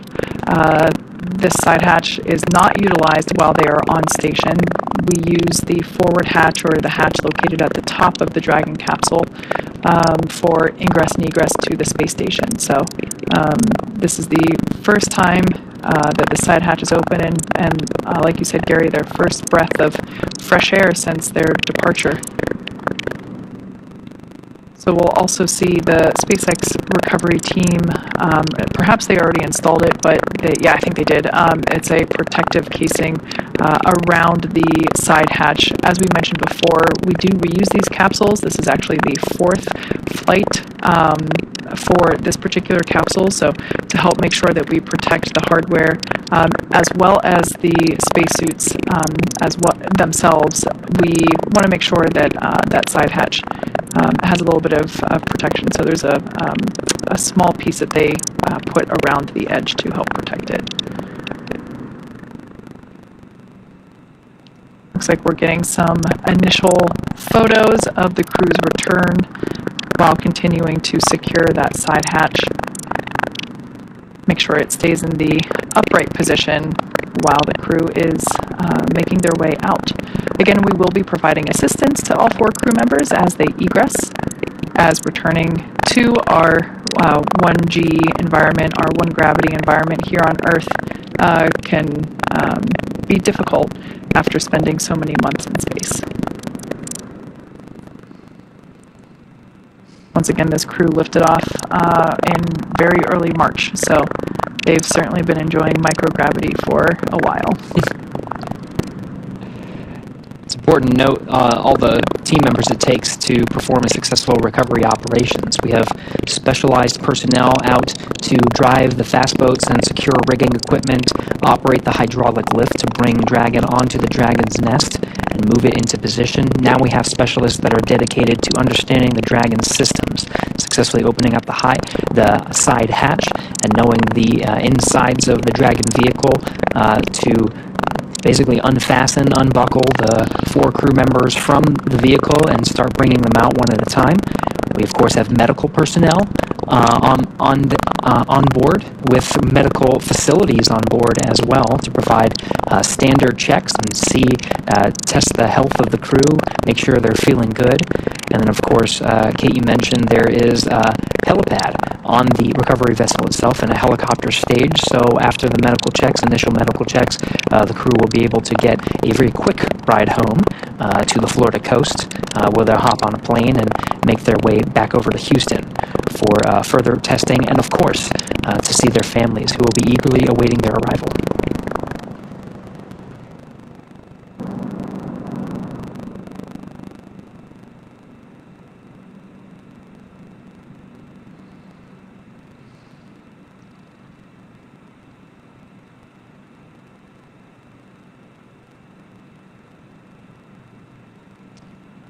It's important to note that Stephen, Woody, Sultan, Andre will be getting assistance from these recovery teams while exiting the capsule. This is the same process for any returning long-duration crew members, as returning to the gravity environment can be a big toll on the vestibular system, responsible for maintaining balance and motion. So safety, again, is our number one priority with this operation. You'll see the crew members helped out of the capsule one by one and assisted the few feet to the medical quarters aboard the boat. If you've ever watched crews return on a Soyuz, this is the same process when astronauts are carried from the capsule to waiting chairs and then carried to waiting medical tents. This is also a period where any time critical cargo can be recovered from the spacecraft, they're positioned right underneath the crew members, and they can be brought back into port relatively quickly. Once the ship and capsule return to shore, the recovery team will perform additional inspections before loading Dragon onto a flatbed truck at the SpaceX facility in Cape Canaveral for post-processing.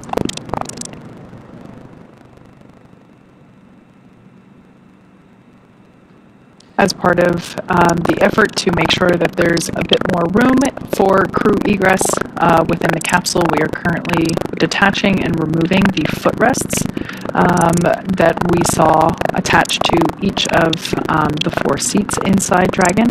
This just helps to create a little bit more space and enable the crew to get out a little bit easier. We'll also likely see them put a small slide up against the side hatch, and that will allow the crew to kind of slide out a little bit to egress a bit easier.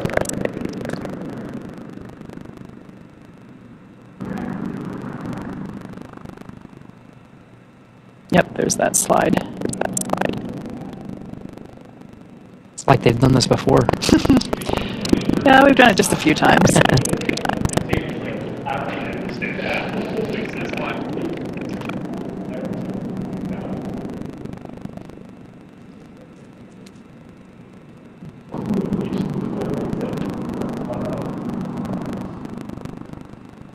We're now standing by for egress of the Crew-6 team.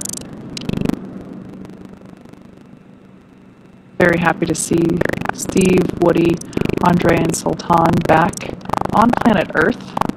I'm sure they are also excited to come out, and as you mentioned, it's after the medical checks, they'll hop in the helicopter and go home, a quick ride.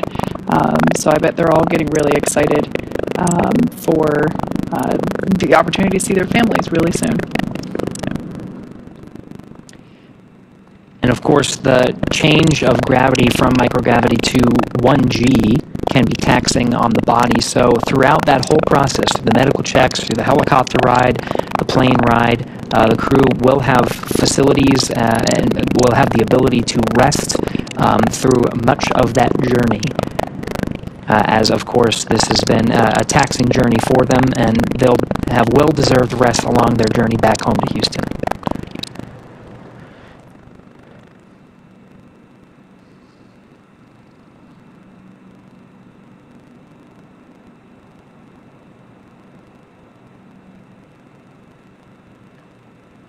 Varies mission to mission, crew by crew, but we usually see either the pilot or the commander egress first.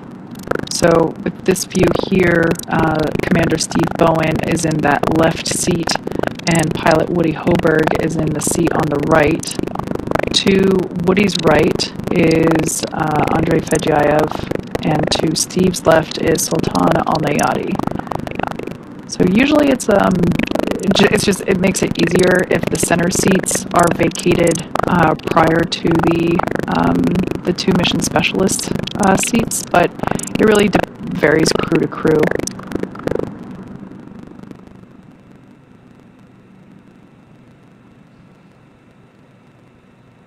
We did see them detach and remove the footrests from all 4 seats to also help add a bit more moving room within the interior of the capsule.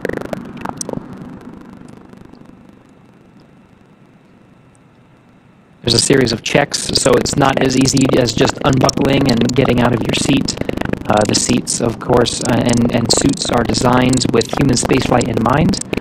So the suits are connected to the seats via an umbilical that can provide communications as well as air, nitrox purge that the crew is able to breathe. It's a little bit more oxygen than your standard breathing air.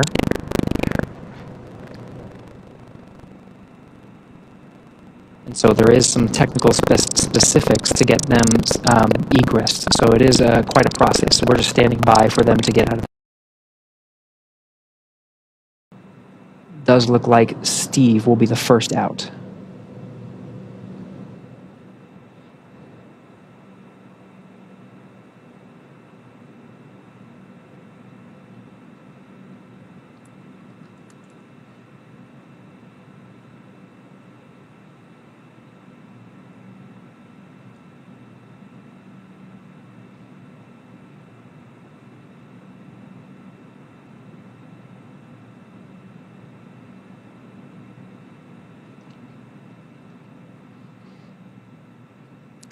NASA astronaut Steve Bowen, the first to exit the Dragon spacecraft.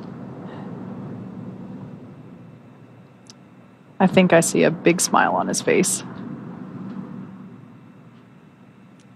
Helped up by the recovery teams.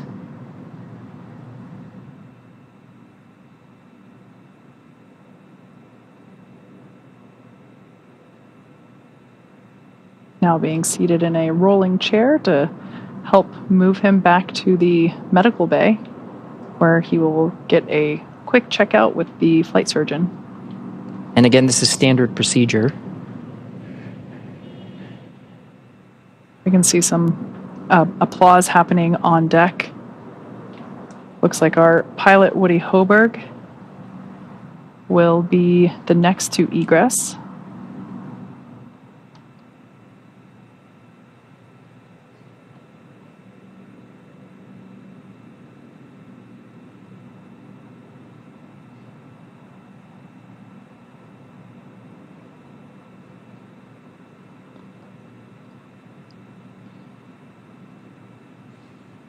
For those of you that have just joined us, we are now standing by for egress of the remaining 3 Crew 6 members. We can now see Woody Hoberg making his way, pilot of Crew 6, making his way down the slide. Looks like some excitement, possibly some more applause happening off camera. Remaining inside are mission specialists Sultan Al Nayati and Andrei Fedyayev. Commander Steve Bowen has already egressed. Some more applause there on the deck of the recovery vessel.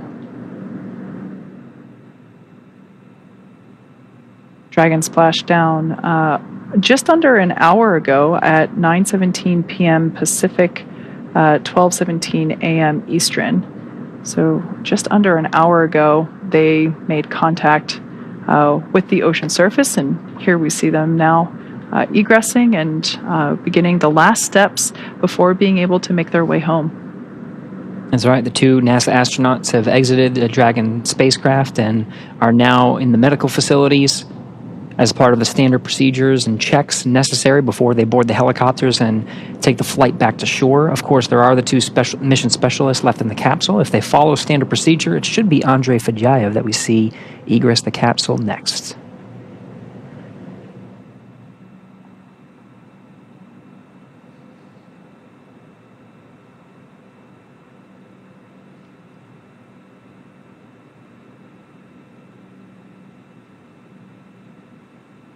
Gary, you mentioned standard procedure. I think that's an important thing to note, that in addition to the teams rehearsing both joint operations, everywhere from pre-flight training to the things that they were doing in space to the things that they were monitoring while Dragon was on orbit and making its way home. Everything is very carefully choreographed in terms of the process in which we execute these operations. So even from a recovery standpoint, you mentioned before that our recovery times from the first time we did this with humans on Demo 2, again using this same capsule. This capsule has flown 4 times now. Our operations have gotten more efficient, and they are documented step by step. And so, of course, whenever it comes to egress, there is a little bit of flexibility that if a crew member needs or wants to egress sooner than later, we can do that. But generally, as I mentioned before, we do try to vacate the 2 center seats first. We can now see 2 more leg rests being removed footrest being removed from the seats inside the capsule, again, just to create a little bit more room.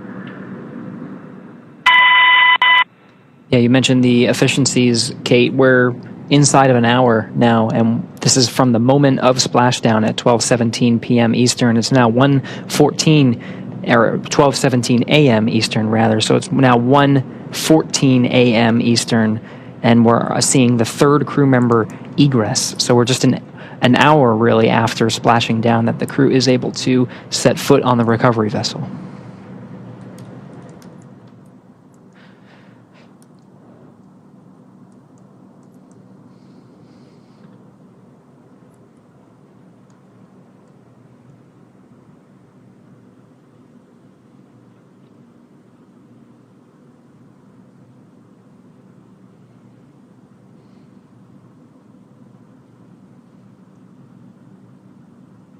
There's Roscosmos cosmonaut Andrei Fedyaev being assisted by the recovery teams onto the rolling chair. He'll also be positioned over to the medical facilities. Last remaining crew member inside Dragon Endeavour now is Emirati astronaut Sultan Al-Niyati, completing 186 days in space. Got some happy waves there from Andre. More applause.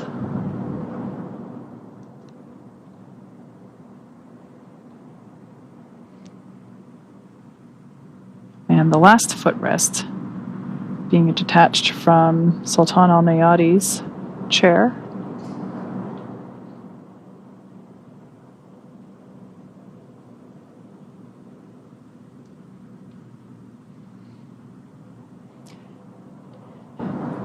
You can see SpaceX and Emirati recovery personnel positioned outside the Dragon capsule, ready to receive Sultan Al-Niyati.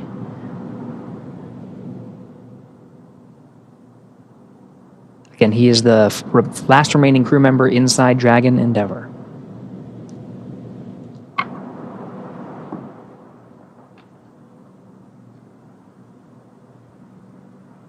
And if he makes it out in the next minute, which it looks like he is, it will be exactly 1 hour on the dot after making splashdown. Not bad. 60 minutes exactly. So once again, nominal operations are to assist all crew members to the medical bay. The return to gravity can be pretty jarring on the human body. So we slide them down a little Dragon fun slide, assist them into the wheeled chair, and roll them over to the medical bay. And just like that, the 4th crew member, 1 hour exactly on the nose since splashdown, has now egressed from Dragon Endeavour. Looks like smiles and waves and applause all around. All right. All 4 crew members have egressed Dragon successfully. So now that Steve, Woody, Sultan, and Andre are safely back home on Earth and getting checked out by the NASA medical teams and, of course, the international teams. We're going to wrap up our live coverage of their return. This all kicked off on March 2nd, 2023 from historic Launch Pad 39A at the Kennedy Space Center in Florida. After a successful liftoff and separation from Falcon 9, Steve, Woody, Sultan, and Andre made a 25-hour flight on board Dragon to the International Space Station. Since arriving at the station, they spent nearly 6 months as members of Expedition 68 and 69, executing science experiments, spacewalks, and repairs while aboard the orbiting laboratory, actually more than 6 months. That's right. And their journey home began about 18 hours ago on September 3rd when they closed the hatch to Dragon and undocked from the space station at 4:05 p.m. Pacific time. Then, after 5 successful departure burns and a phasing burn to line up their orbit, Steve, Woody, Sultan, and Andre rested for a few hours before waking up to prepare for re-entry this morning. We jettisoned Dragon's trunk and performed our final on-orbit maneuver, the 16-minute-long deorbit burn, at 8:24 p.m. Pacific time, 3:24 GMT, and that is what put Dragon on its path home to Earth.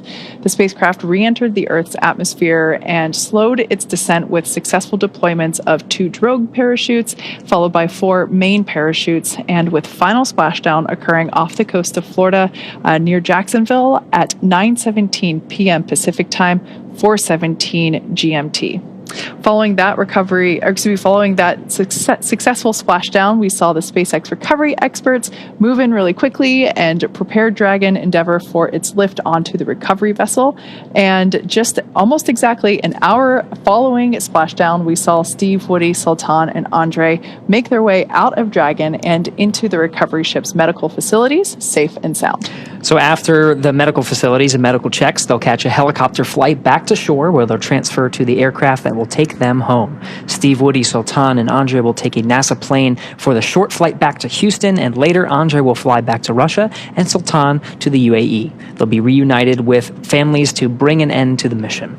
It's been an honor and a privilege to share their journey with all of you as we continue in this new era of human spaceflight. Return today marks the end of the direct handover that we just executed after successfully launching the Crew-7 mission to the space station just a little over a week ago. It has been an incredible honor and joy to share this mission with the public. All the teams from SpaceX and NASA continue to work hard to keep America leading the world in human spaceflight. Continue to follow SpaceX and NASA online and on social media for updates for the very latest on crew and cargo flights to and from the International Space Station. And we'll continue to share the progress of Steve, Woody, Sultan, and Andre on social media as they travel back home. We also have a post-splashdown media telecon coming up at approximately 11 p.m. Pacific, 2 a.m. Eastern, where leadership from NASA, the UAE, SpaceX will share a final update as we conclude this successful mission. So we'll say thank you one more time for tuning in and cheering on Steve, Woody, Sultan, and Andre as they made their return back to planet Earth. From all of us at NASA and SpaceX, welcome home, Crew 6. So long.